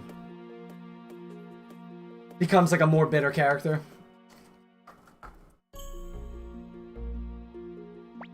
Whereas in the beginning he was like happy to like be with his best friend and like serve the country and all that. He's kind of like a couple things happen in succession that makes him just say like, you know, this is bullshit.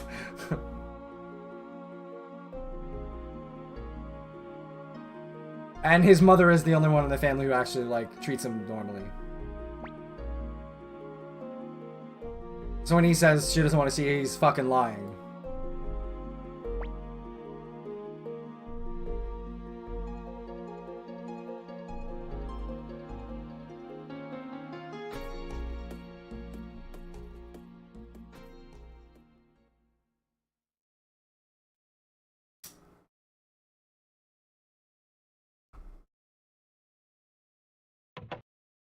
That's it. They got all 3 of them. They're locked up again.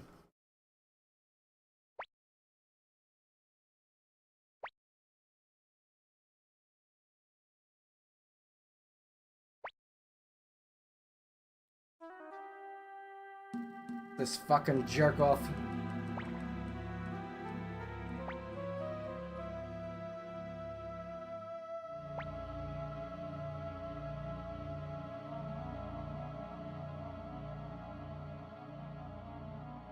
This doesn't make sense to me, like that he doesn't know who Luca Blight is because they're from this country and he's the prince. But when they're like, who was that guy? That just seems kind of stupid that they don't know who he is.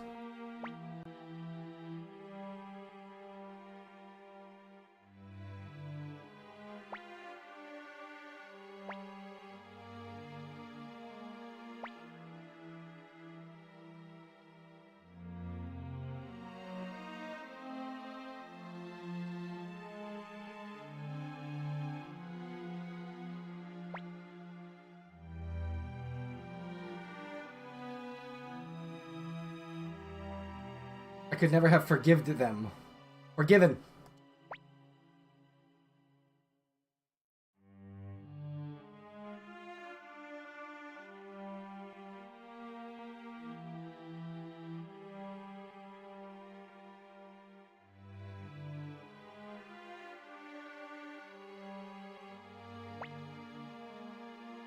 Well, you know what happens when bad guys monologue? Never goes their way.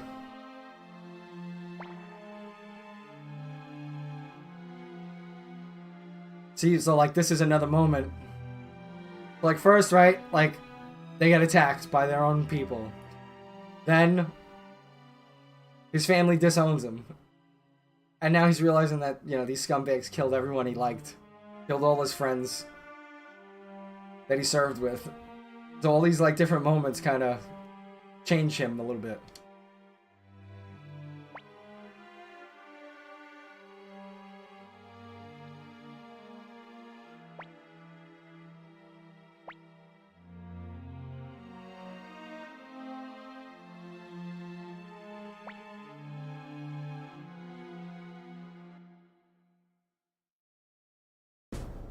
But yeah, this part is, this whole sequence here is, pretty good.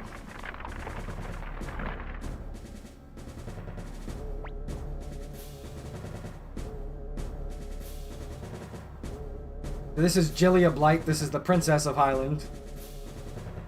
Like I said, she has her own house in this town, like a home away from home, so...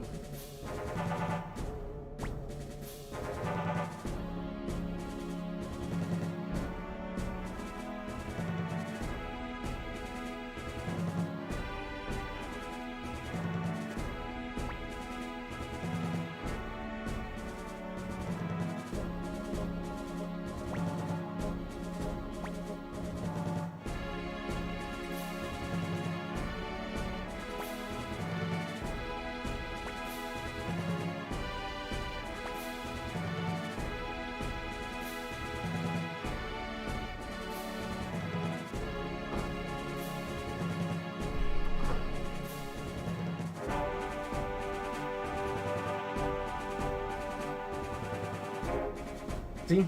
That brain of his is working right now.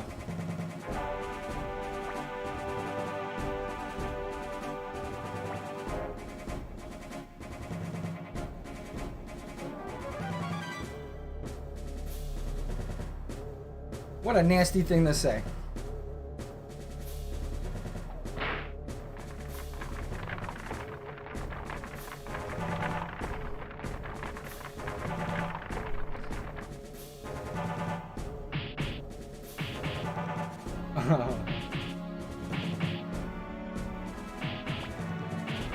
Joey is a dick. He is a dick. But he got good reason to be a dick. So yeah, they're at the gallows getting beaten.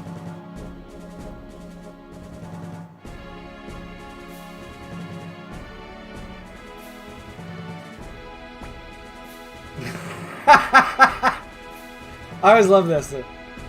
You're a jerk.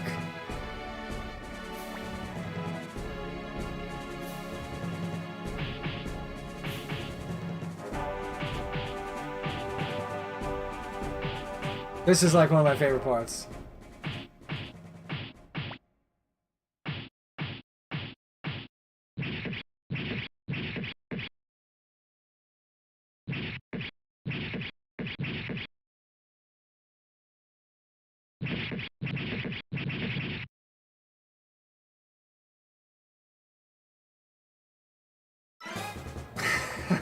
My boy Flick.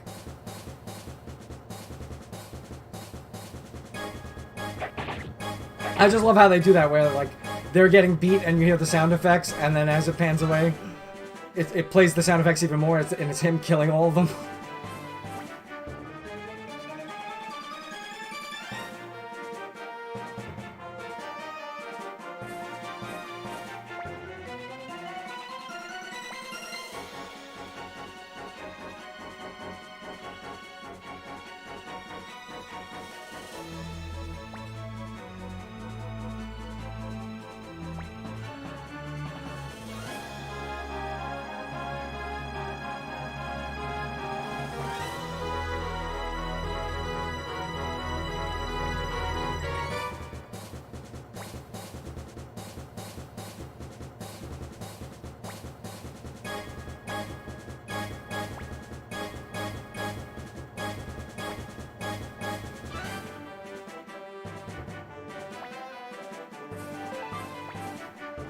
And my man, look, and he starts at level 20. Victor, Flick. Got that lightning rune, change formation, yes. And unlike in the first game, Victor and Flick actually have a unite in this one. And it's strong, too.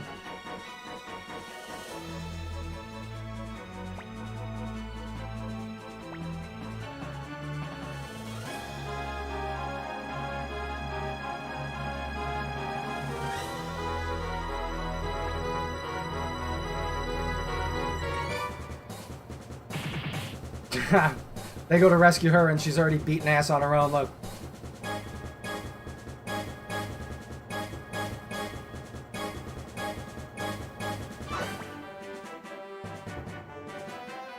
A bunch of pussies, they ran away.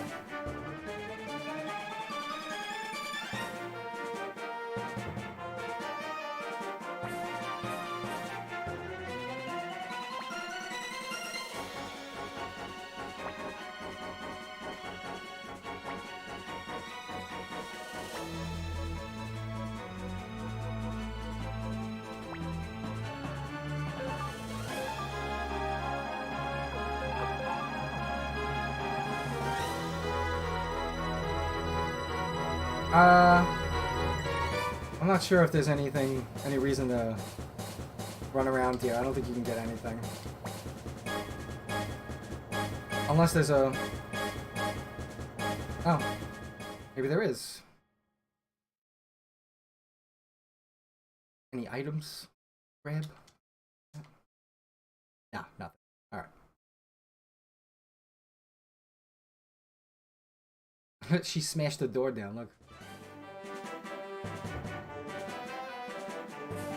Was my favorite character? Futch is my favorite character in the series as a whole. In this game, Ulan is my favorite character, like, for sure. Like, my favorite character to use, definitely.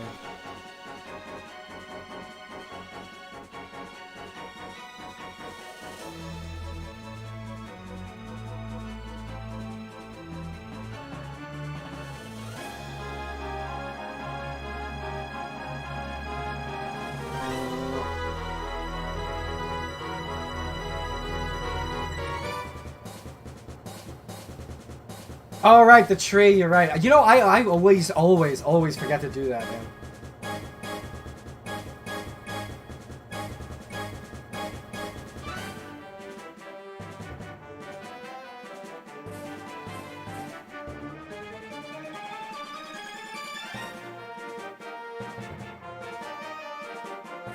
So yeah, this character has,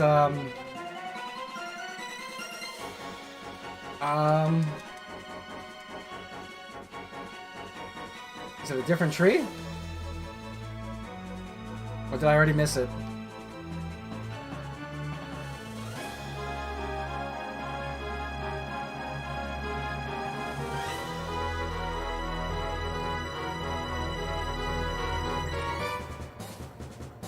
I might have already missed it.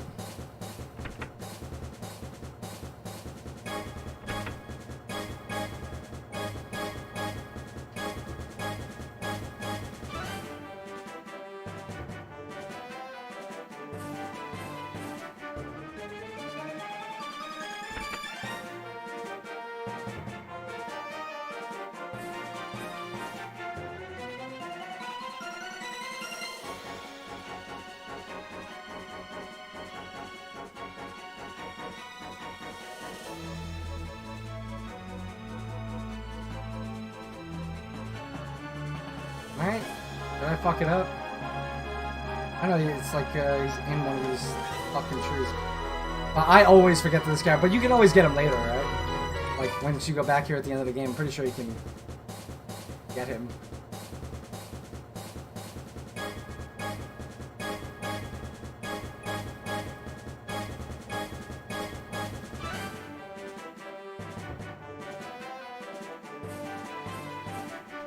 Oh, let me just make sure.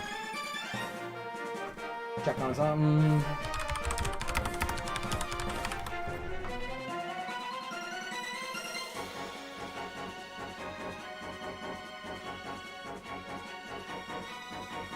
Yeah, alternate method. Wander the path from the Green Hill to the nearest Green Hill border until he enters your active party. There must be a free spot. Yeah, we can always get him that way. Because you have to do it before you talk to Nanami. That's alright, we'll get him in a bit. Actually, not that much further to go before we could just grab him anyway.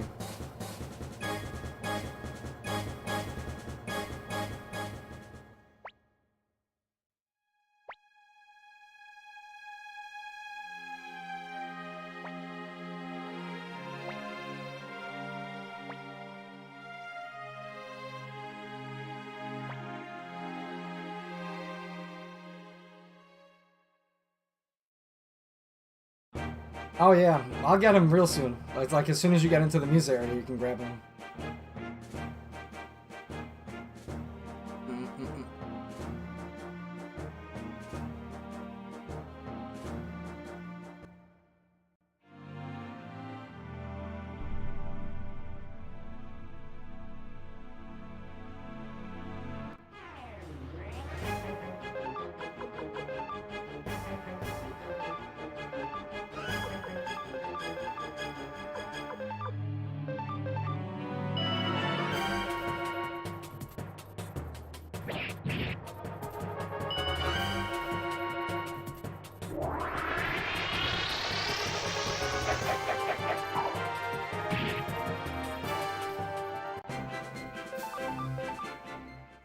Yay. Yeah, if you have an open spot in your party, all of the, there's like a couple of different forest path areas in the game. Like one is the border between Muse and Green Hill. And you can, as long as you have an open spot in your party, he'll just randomly be in your party. That's the other way to recruit him.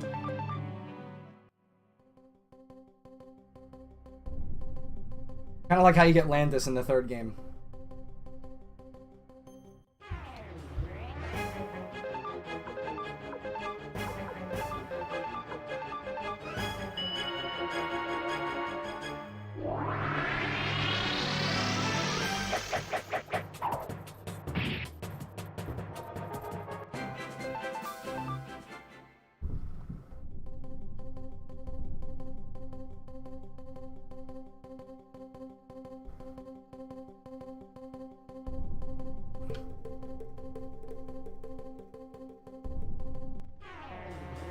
Ooh.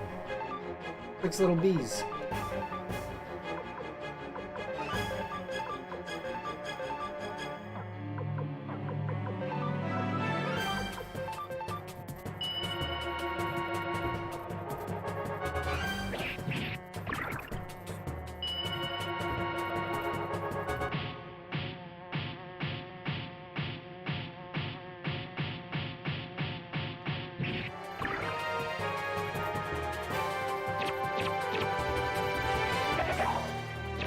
Fuckers dodge everything, man.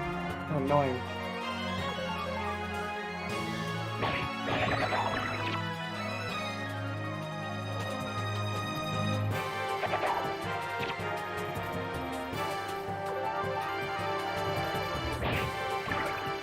Oh, flick with the doubler. Get it, buddy.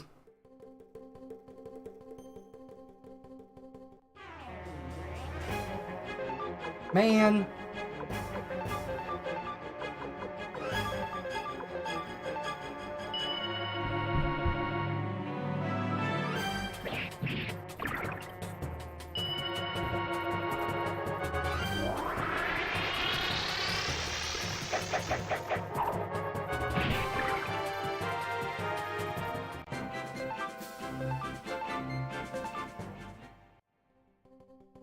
I got an item we can sell, at least.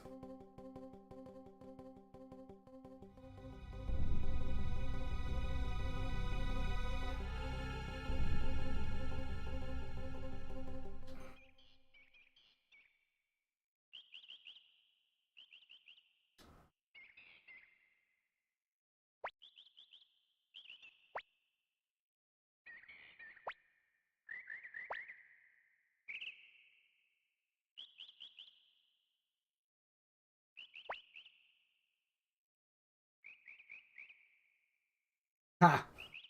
Look at Flick, man.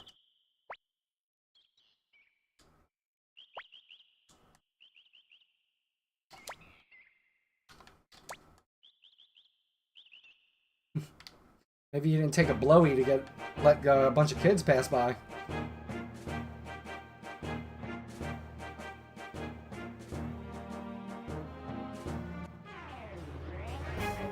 Chickens!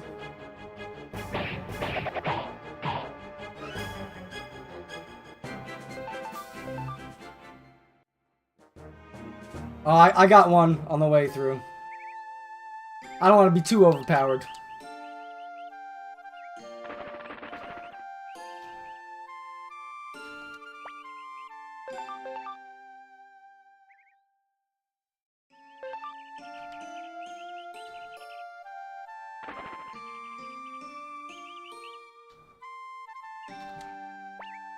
I'm not sure there's anything I would have to buy here. Oh, leggings.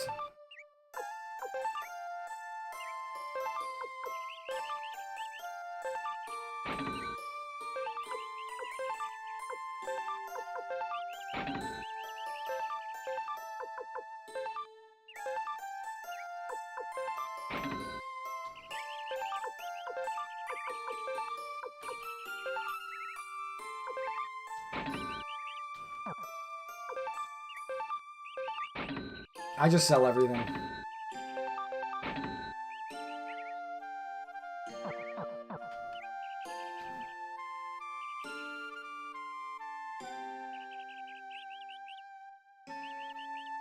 Yeah, it was weird. I was like in the fight and I was like, oh, these guys can drop like a really strong rune. I was like kind of explaining what it does, and then I got it in the first fight. And I was like, oh wow. Well, there you go. I could have stayed by and got a couple more, but I don't want to like get too many.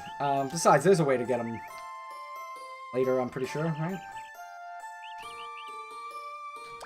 I'm pretty sure there's like maybe a character that comes with one too. Okay, we can't sharpen anything here. Checked all the shops. Where's Millie? Is she gone? Millie dipped? Oh, there's Millie.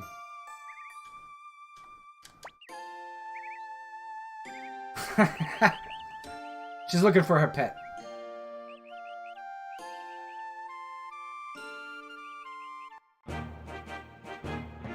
Alright, do a little save there.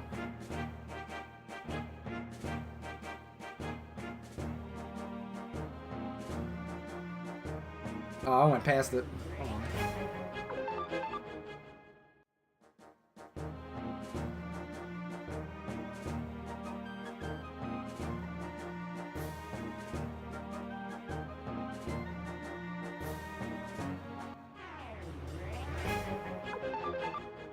Bro, am I high? Like, where the fuck is this town? Oh, there it is.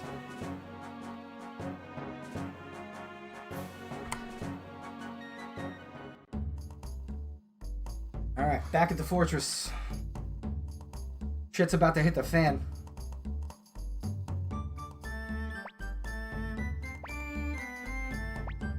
Junkie Fort.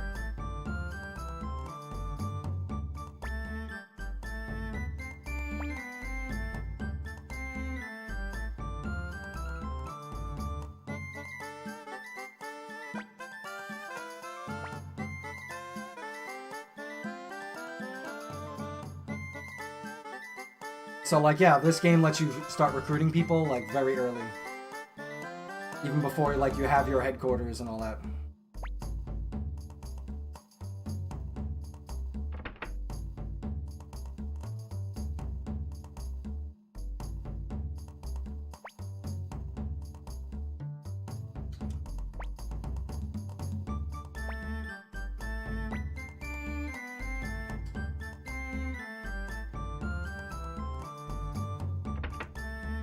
I think Leona will let us change party members now whenever we want. Yeah. So we already have Jen. He's part of our team like forever now.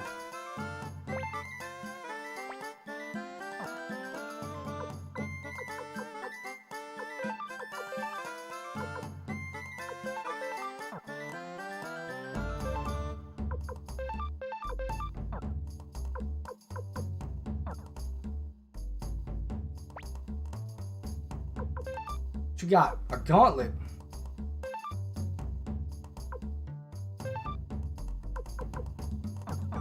Bit fucking expensive for only one defense.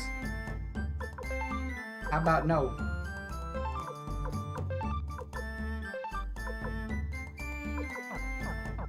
Trying to equip everybody right now is just for like 2 defense points is just gonna make me broke. So we ain't gonna do that.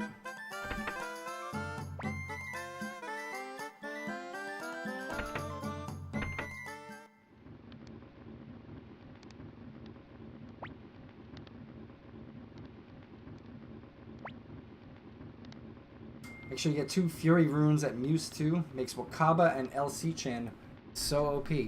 Man, I try to get Fury runes for everybody. Talking Sheena, Killy, Ulan.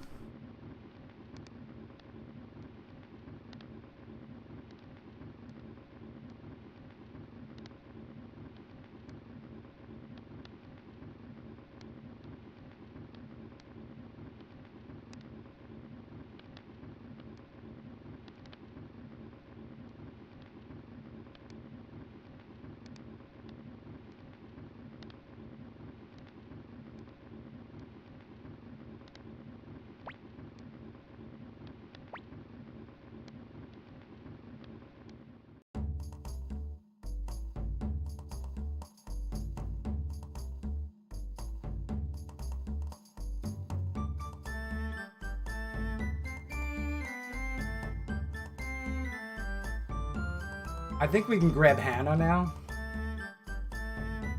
And maybe Zamza. But it might not be until a little bit later.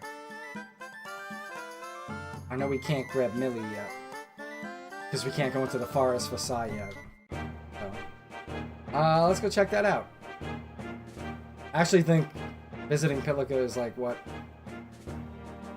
kickstarts the next part of the game. I'm gonna grab them early, yeah, I always do. But I'm not gonna stick around there, like, gaining levels. I don't wanna, like, make the game too fucking easy. I'm gonna try to get there without, getting any experience, grab them.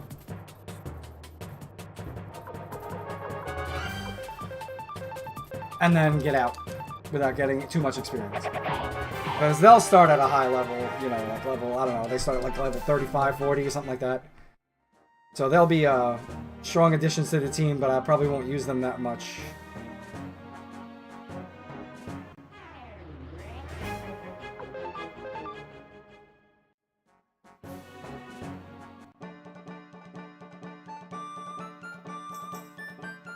Hannah, where you at? Come here. Oh, you can't recruit. Oh, wait, no, you can't get Hannah yet. I remember.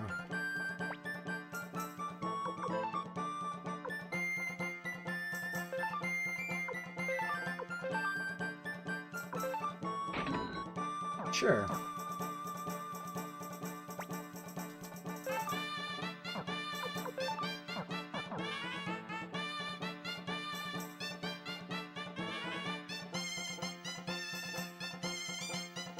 Yeah, I'll probably use like different units until they're around like a comparable level, and then start using Futch and Humphrey. You know, it's kind of fucking bullshit that Humphrey and Futch don't have a unite attack in this game, even though they literally travel together the entire game.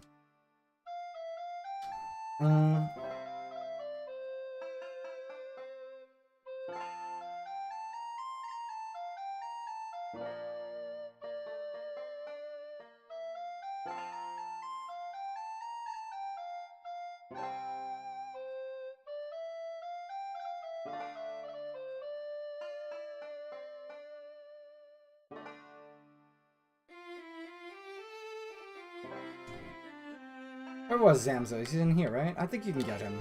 Yeah, you can.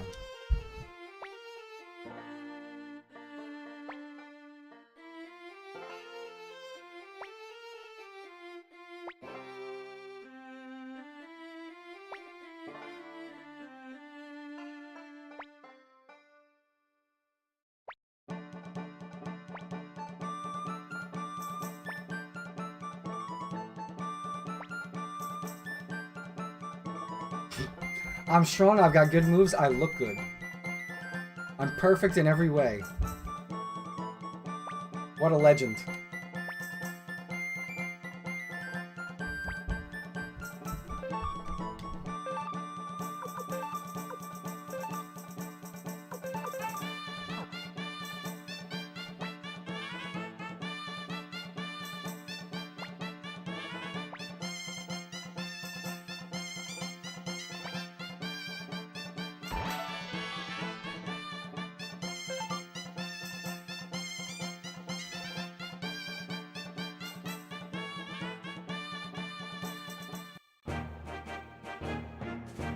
I think we can get Rikimaru, and maybe we can get Millie. I don't remember. I gotta go.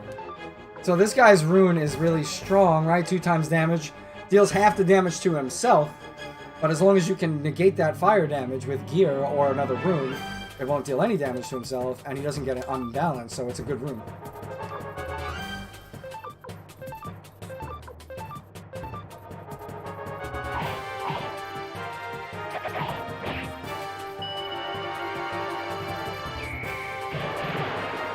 His little fucking Street Fighter move.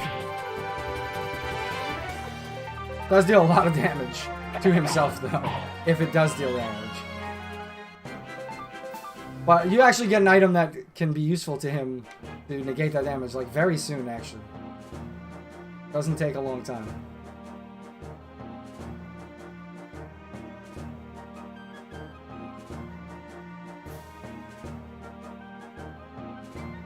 Yeah, there's not a big. I mean, it makes sense in the like the story of the game because there aren't a lot of dragons in Joustin, and there is no Dragon Knights there, and they're part of a different country, like pretty much. But it would have been cool to. It would have been cool if Bright was usable in this game.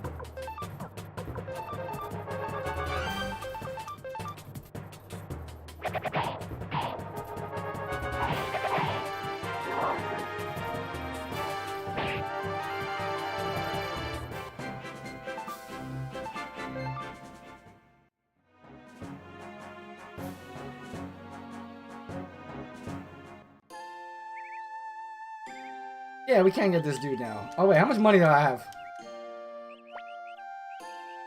You okay, buddy? Get up, you. He's starving to death.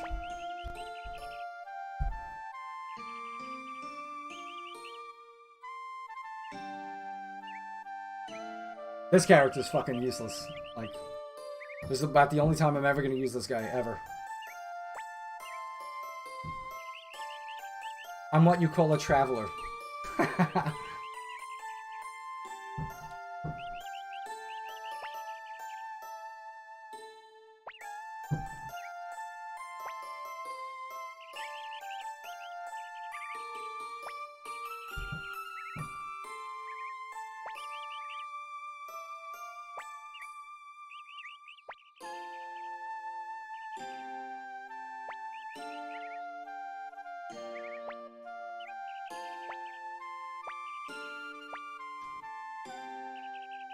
Oh my god, I was fucking 50 short. Are you kidding me? That one fight I ran away from. Hold on.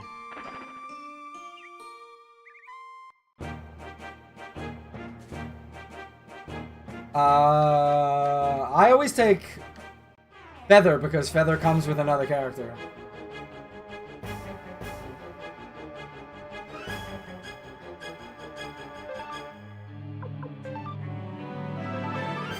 Right, you can't get,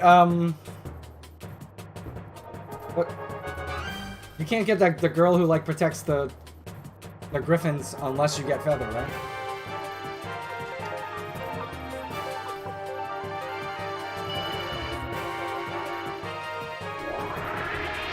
Well, I guess you always take Feather no matter what, and then you get whichever of the other ones you want. But, I guess Siegfried and Feather are the ones I would always take.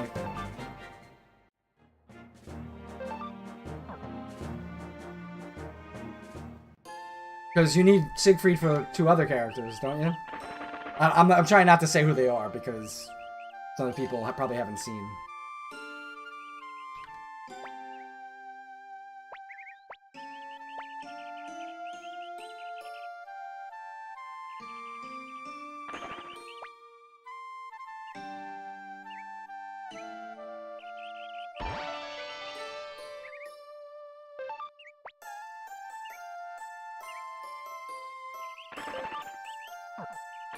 Alright, Millie, where you at? What's wrong? My pet is lost. He ran into the forest. Sure I will. Let's go.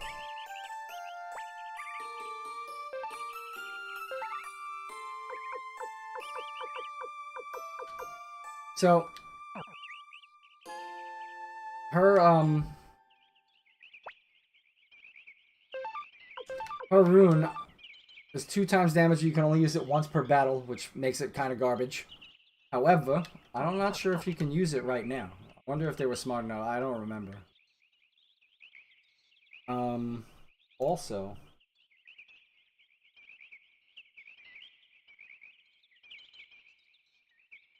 we can kind of get, we can get another character here too. It's actually not terrible. Here you go. Put the baby bird back in the nest, right?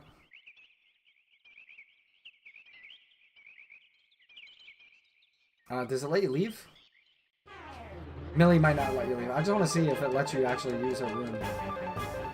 Haha, it doesn't. Alright, smart.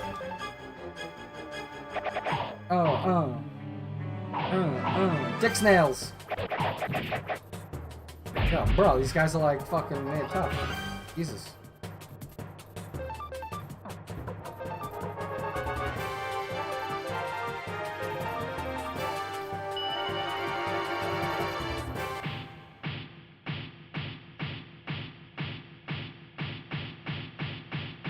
I'm talking about some warriors, yep. Because I just did a whole playthrough of the first game, so when I get to that part, you know, anybody watching it should know who they are.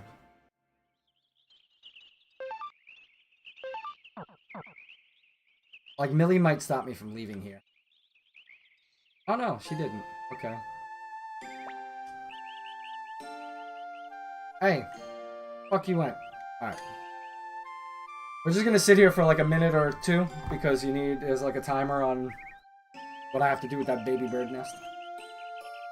So I'll just sit here and have a smoke.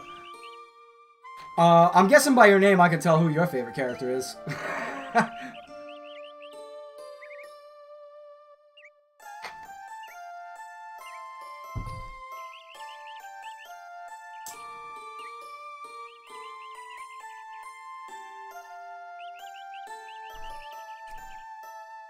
He's so much better in this game, too, than the first one.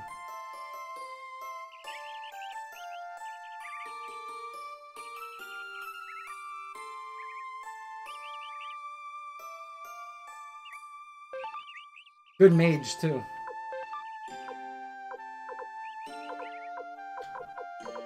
You know what sucks is that there's not one rune sage in all of these fucking areas. Like, let me use the fucking rune, man. No rune sage until you get to, like, use.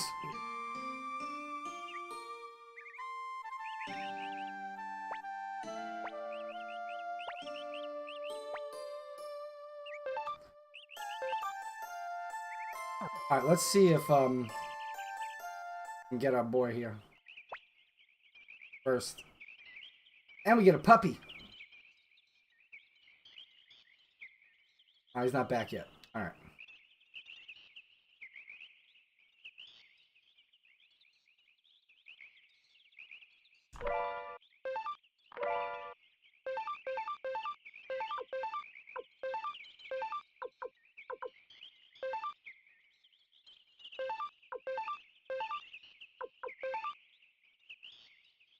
Wearing 2 capes at once.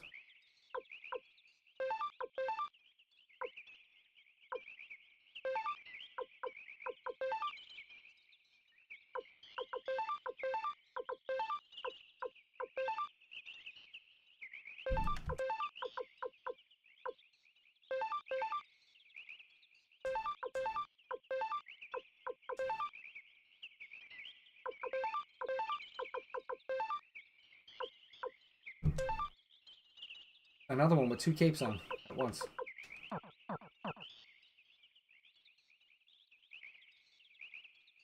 Yo, come on, man. Show up. Don't be a bitch.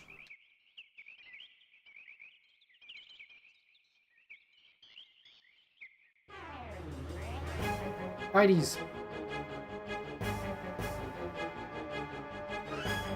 George, huh? I like George a lot.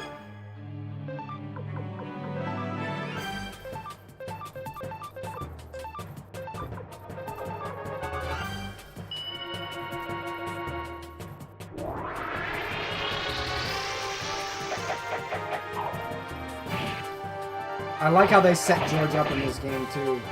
They basically tell you a lot of his backstory without telling you fucking anything. And you're like, damn, this character seems awesome. And then, like, he's just missing for the next 2 games and then shows up in the 5th one, which is...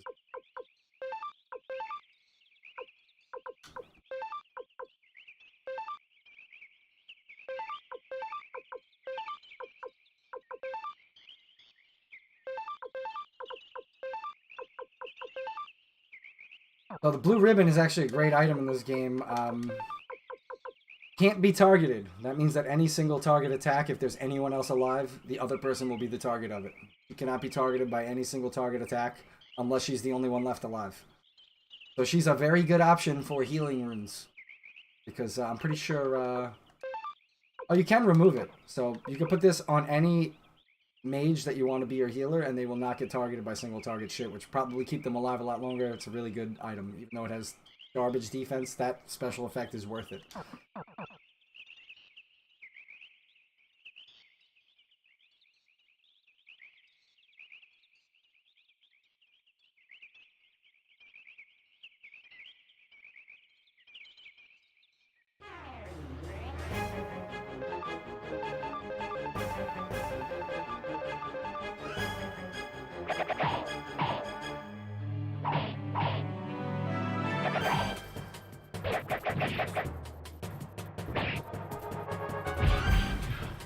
Like I said, I like to kind of set Ryu up as a healer once I get some of the heavy hitting damage dealer characters. All right, we're messing around here, bro. We gotta not fuck around here. We gotta get that buddy attack in. Go to the cabin and back. It's just a timer. You have to not be on that screen for like X amount of minutes, and then it'll show back up. Bruh! Stop trying to kill the puppy.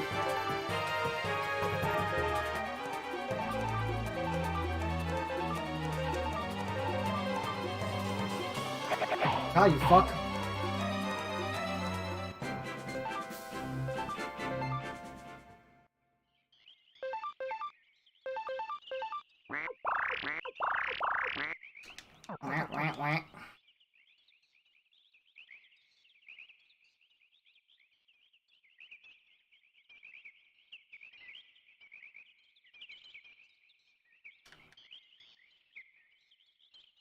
Guy's not home.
go.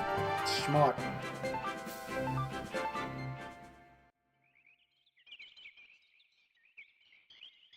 Should be back now. Here we go. Puppy.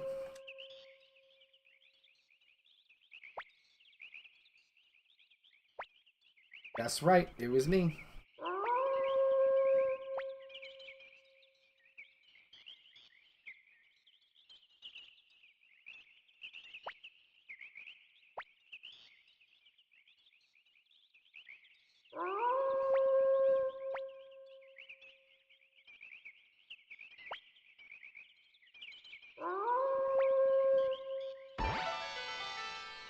Hell yeah.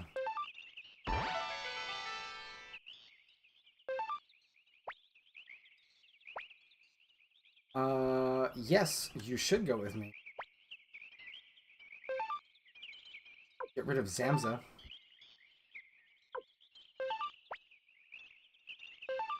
Get rid of Jin.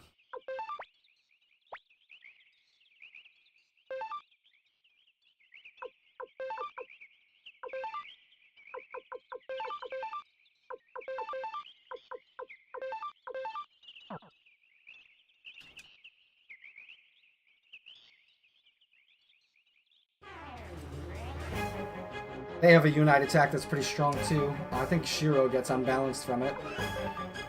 Buddy attack.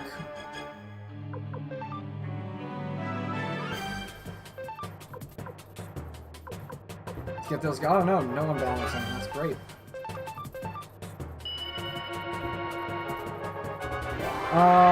Full work break and then you vanish for like 5 years. I didn't vanish. At all. I still streamed. Still played. I only just stopped playing FFB like a couple months back.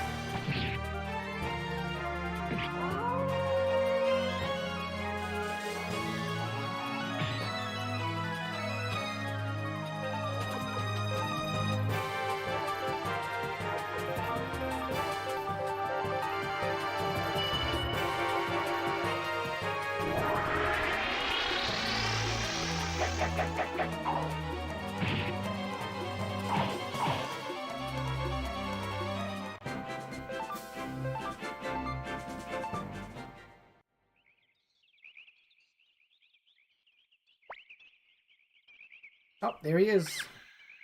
Look at that little fucking thing. Time to heal everyone.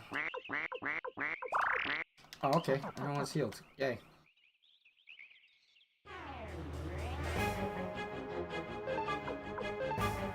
This will take care of these dudes.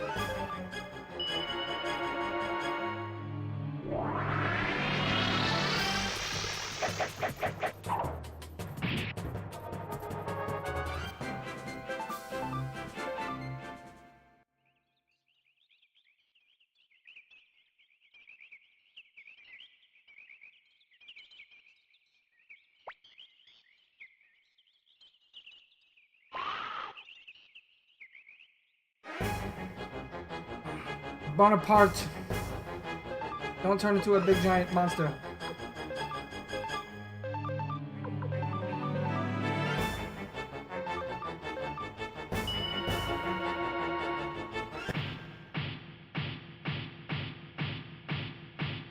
This little guy. Ready to see how he attacks. It's great.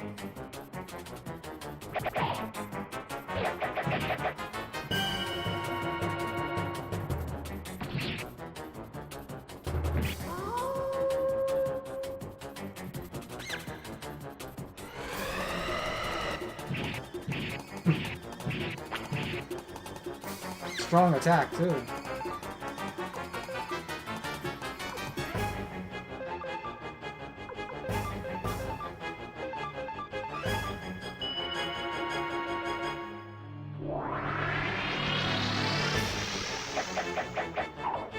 No, I swear, I streamed a whole bunch for a while. I didn't stream, I took a break from streaming FFB for a bit, but I still streamed other stuff, and then I went back to streaming FFB for a while.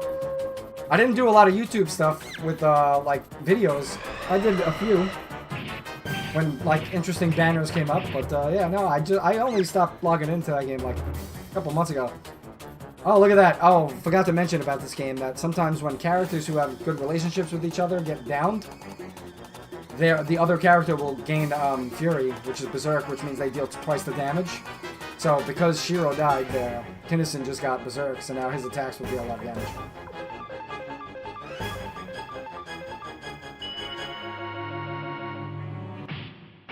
Oh man, we did the fucking bullshit one times attack because Nanami's fucking kicking around over there.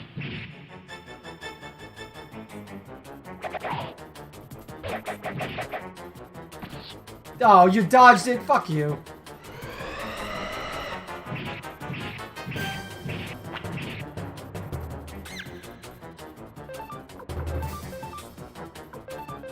Oh, but if they do that move, she doesn't get unbalanced. And she also absorbs some of the damage, I think. But it does less damage, for sure.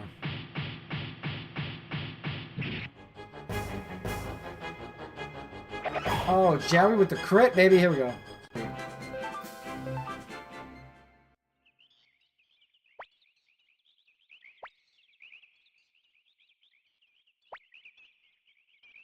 Isn't he cute?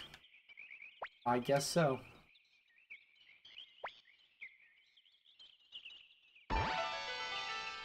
Thanks for helping me find my lost pet. I'm just gonna follow you around now forever.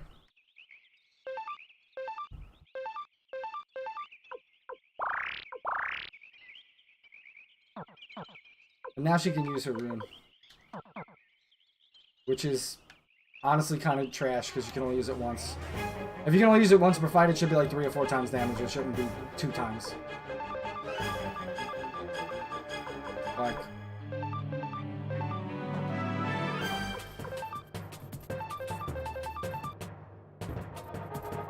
Ooh, lag there for a second.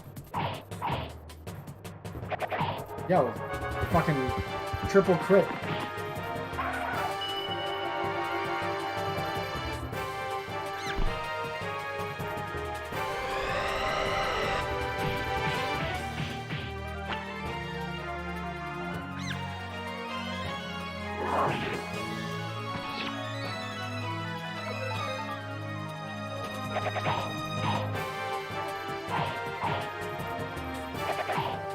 Oh, damn, dude. Fuck, the thing has like 800 HP. What the fuck? Yeah, Shiro with the fucking crit.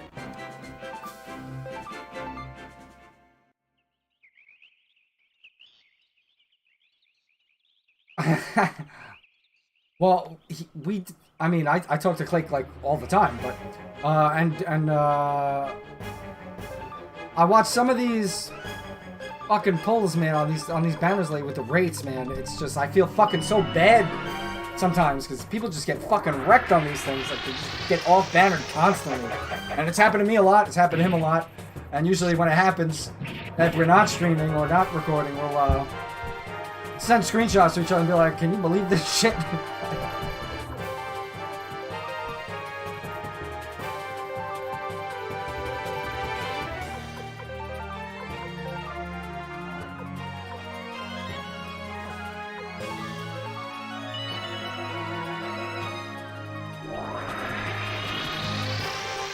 Yeah, I don't think I'm gonna be doing pulled battles with anybody anytime soon. Cause I have zero desire to spend any money on those games, on any game like that. I don't have any anti-time. Oh, I do have an anti-time. Sweet.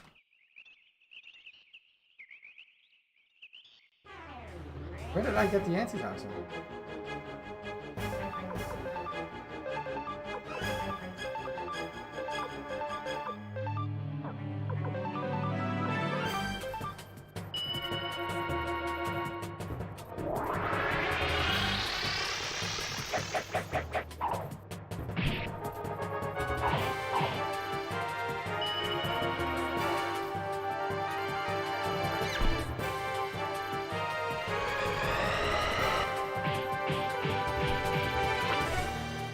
Missed! Oh.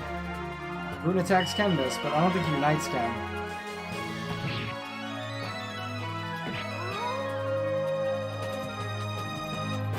Yeah, War of the Visions I only played for about a month. I couldn't fucking take it. That game sucked so much. Like the whole like crafting the gear and everything, it was so awful. It was like exactly the kind of gacha game that I don't like to play. With like the very super grindy, super like you have to spend a lot to get anywhere. I hated that game. Oh my god, it's so bad.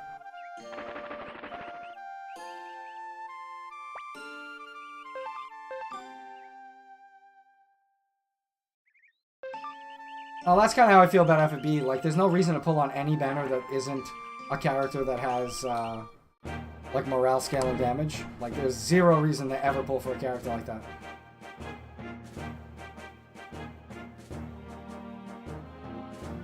So, like, half the banner, more than half the banners are just like, nope, skip. Big ass skip. Alright, items.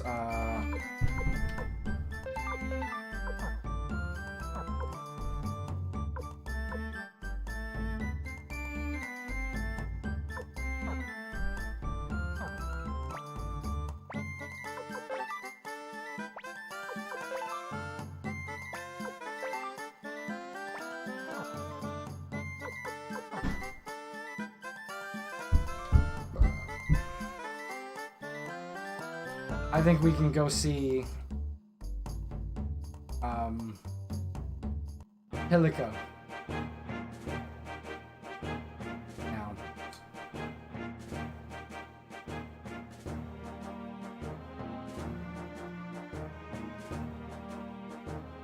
I don't think we can get Hannah though. Not yet.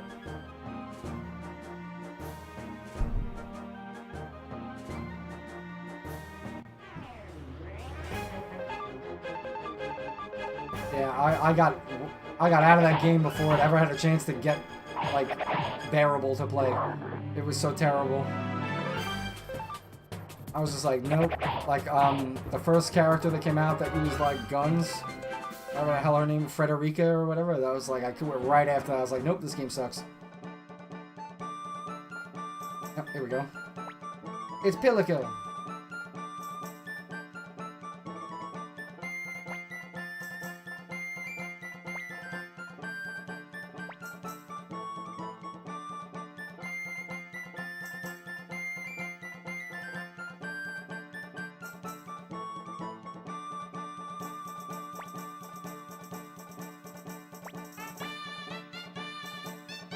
After the river took me downstream, I wound up stranded on a rock, and this girl found me.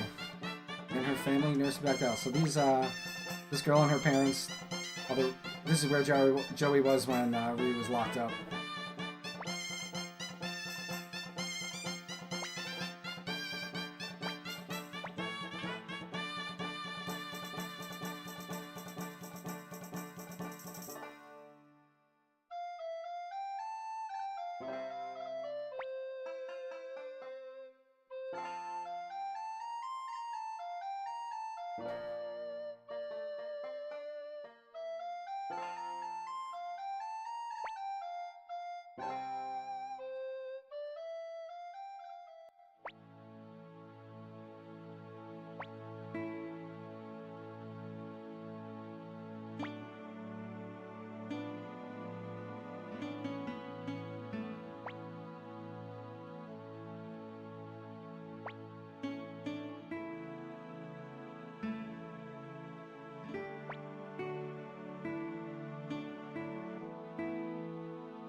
So Joey's had some, like, pretty shitty things go down and was thinking, hey, you know, this world kind of sucks, you know, shit's kind of terrible here.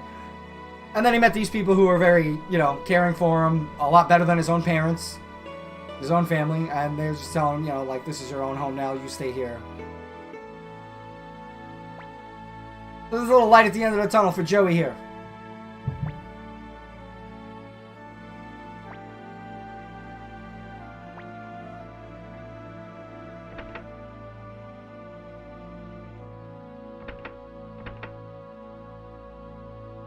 But don't worry, like any good story, it'll get snuffed out.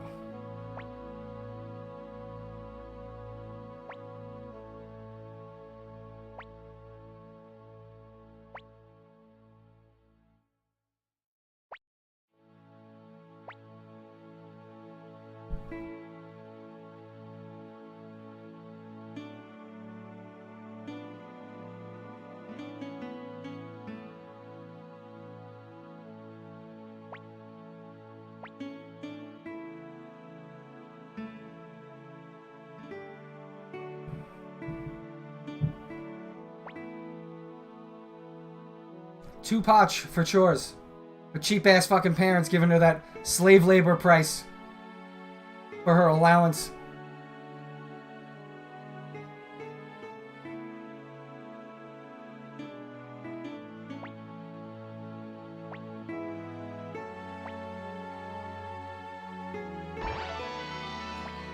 Precious 70 potch. Bitch had to do 35 days of chores just to buy a piece of wood.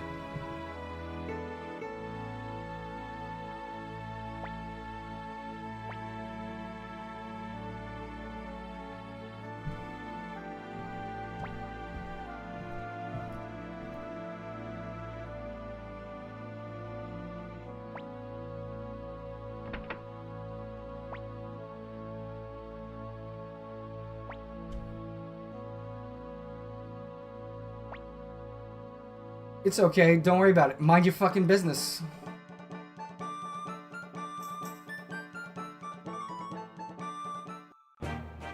Alright, so now we're going to Muse and we can finally use a fucking rune store.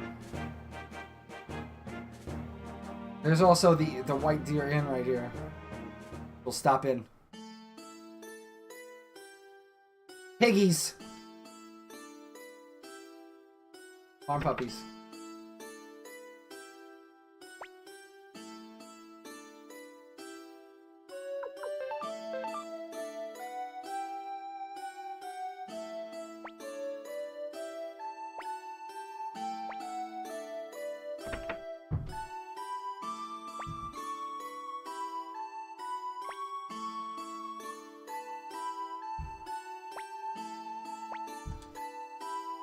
Pete! That's Hilda and fuck's his name? Alex. We don't meet Alex yet though.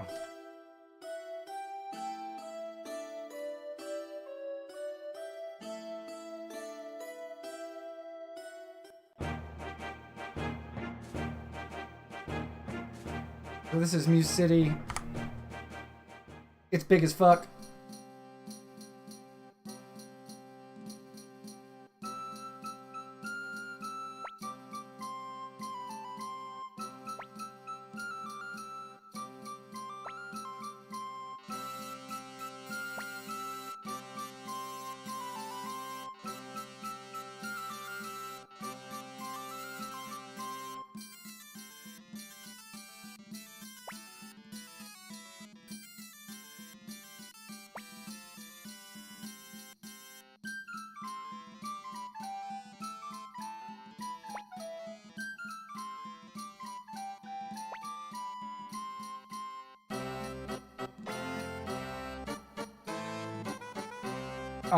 So, former mayor Daryl. Daryl was a great mayor too. That's actually not true. Daryl's a piece of shit.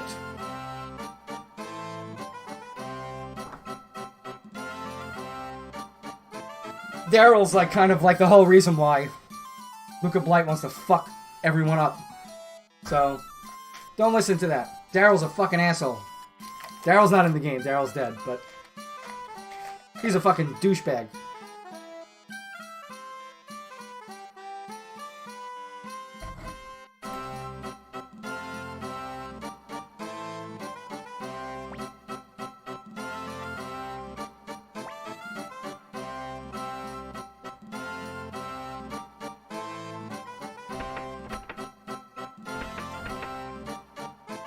Daryl thought he was bad, but he was a fucking asshole in the first place.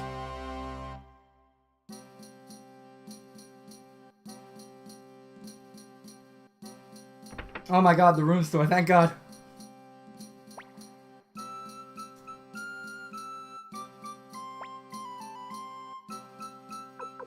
But you can actually buy runes too, now, from,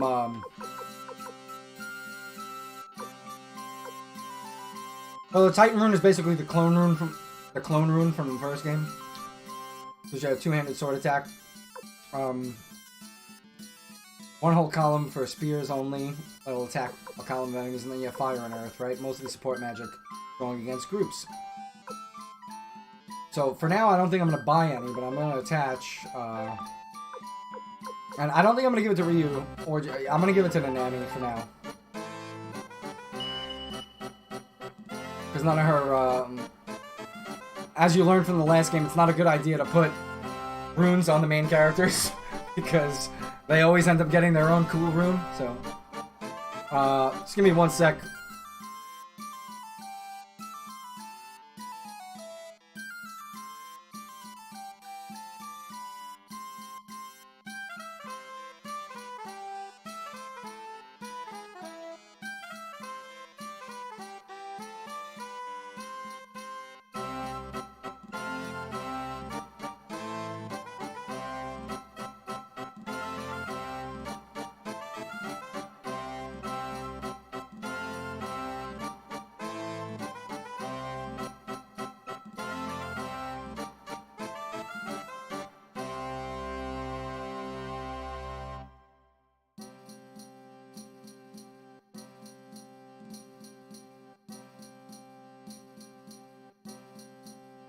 Alright, back. Do I have an Italian background? No, I'm just from New York. Well, I just sound like I do.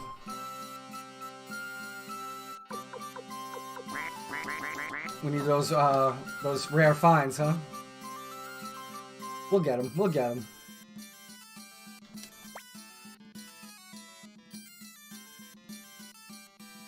Expert at finding those hard to get crystals. Maybe that just popped. Maybe that just activated. I think it's like every half hour the rare finds show up. Or has a chance to show up like every 30 minutes.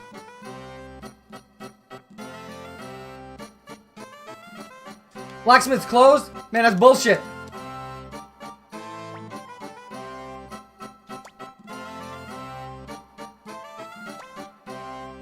Tuda is your friend? You lying little shit. You don't know fucking Tuda.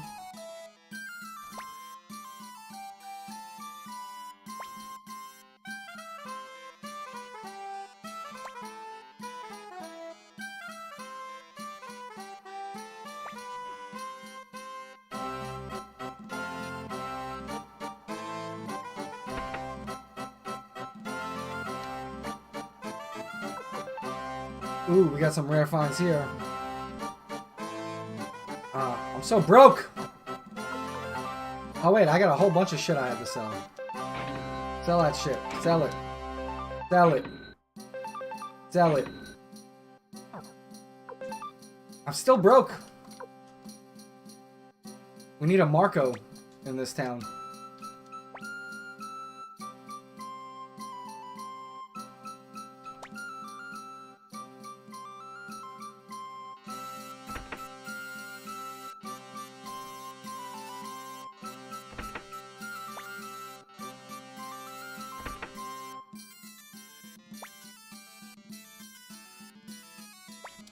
Son is a lazy bones.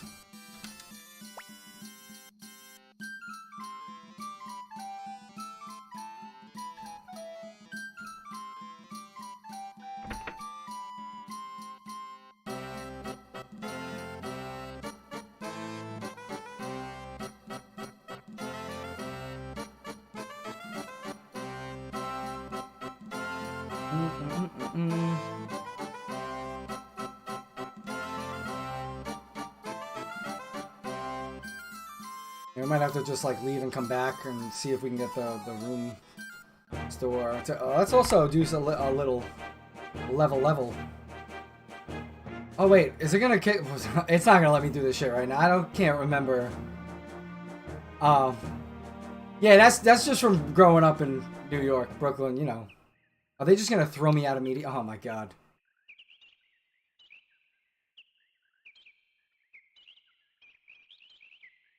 Does it not work yet? Wait.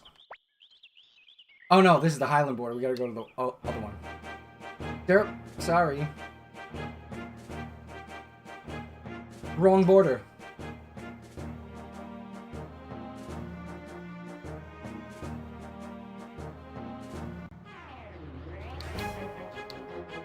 Oh my god, am I gonna just get like my ass kicked right now? I'm defending, bro. I want to see what kind of damage it is. This thing might just fucking shit on me right now.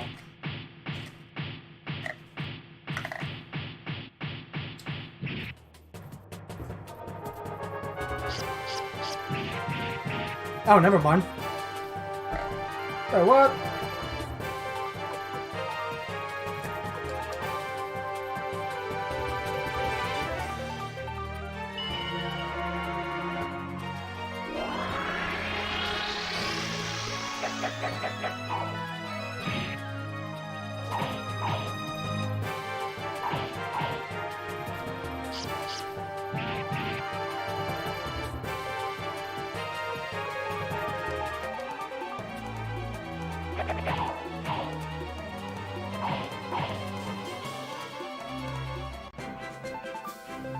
Alright, so what I'm going to do here is I'm not actually going to like go through all like the quests and everything. I'm just going to show you guys what I was talking about when I was playing the first game, which is that there's a huge bug here that I guess they originally intended. I'll explain it again. They originally intended for you to be able to go through to Matilda, to the Knightdom of Matilda, Rock Axe, all that. And you probably could have recruited Elsie Chan and probably not Humphrey and Futch. They probably wouldn't have been there at that time. They probably wouldn't have been there until much later. But I think you were actually meant to be able to go here early, and then they decided to change it. So they put this gate here instead of just letting you walk through. And it makes sense that they would have let you go here because this place is allied with Muse. So, like, why would the gate be locked and closed off to any travelers? But I guess they changed their minds throughout development of the game. They put this gate up, but they fucked up. And it's put in as a pushable object, like the way I pushed the boxes in the beginning of the game, and you can literally just walk up against it, push it out of the fucking way, and get into an area that now has enemies that are like level 40. Okay, so you basically go through here and you keep running from fights until you get to the town that's above here, and that, which you're not supposed to be able to get to until much, much, much, much later, and you can push it right out of the way to come back. And you can level farm there. You can get a fuck ton of gear that is super strong. You can get Futch and Humphrey very early. And buy Fury Runes, I think, right?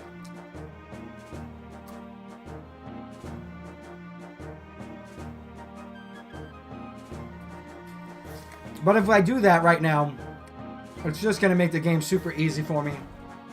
We don't want to do that.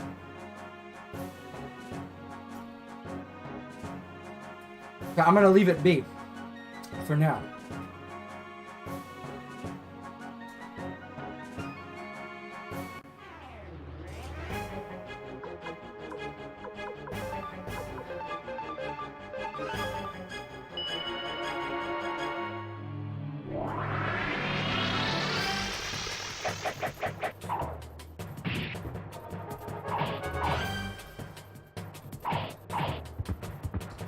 There's evidence in the game code that you were supposed to be able to travel there early on because there's a lot of dialogue from NPCs and characters that you can recruit in the area talking about like events in the game that are current to right now. So it's almost a definite that they intended for you to be able to travel there and then just decided against it and made it a much more end-game area.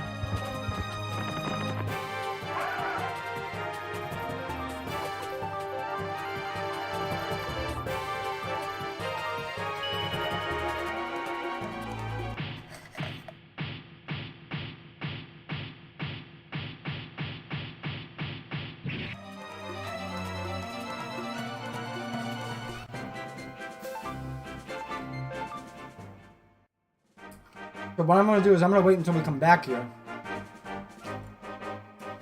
Then I'll go through that area and I'll try to do it without fighting. So that we don't gain any levels or anything. We can maybe take advantage of... I'm not going to buy any of the gear either, but I would buy runes. Runes are, you know... That's a totally different thing.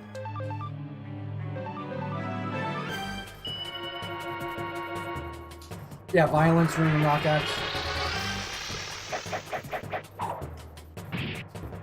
Violence rune is, I think that's, you always deal 2 times damage, but you take 2 times damage as well, if I'm thinking of the right thing.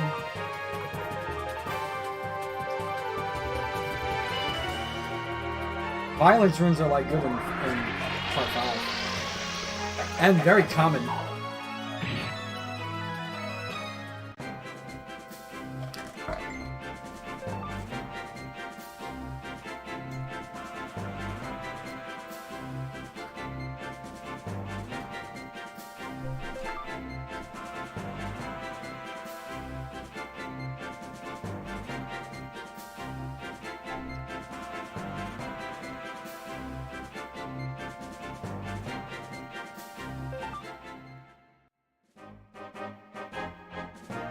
Oh shit, I'm poisoned.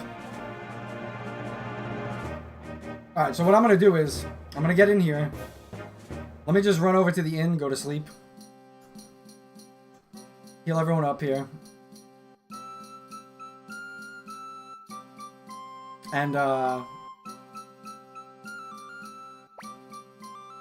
gonna cut it short for now.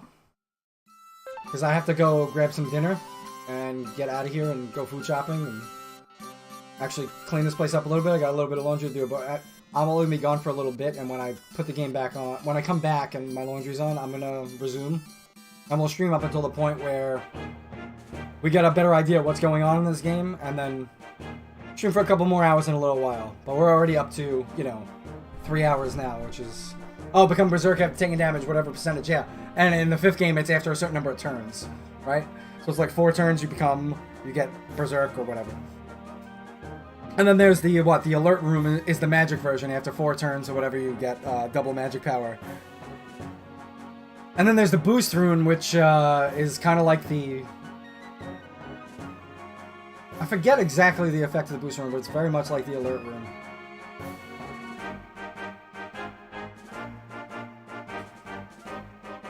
Makes you have more magic power, right? So, alright.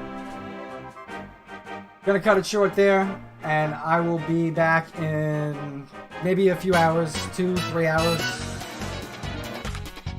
Like 2-3 hours, and I'll be back, we'll play more.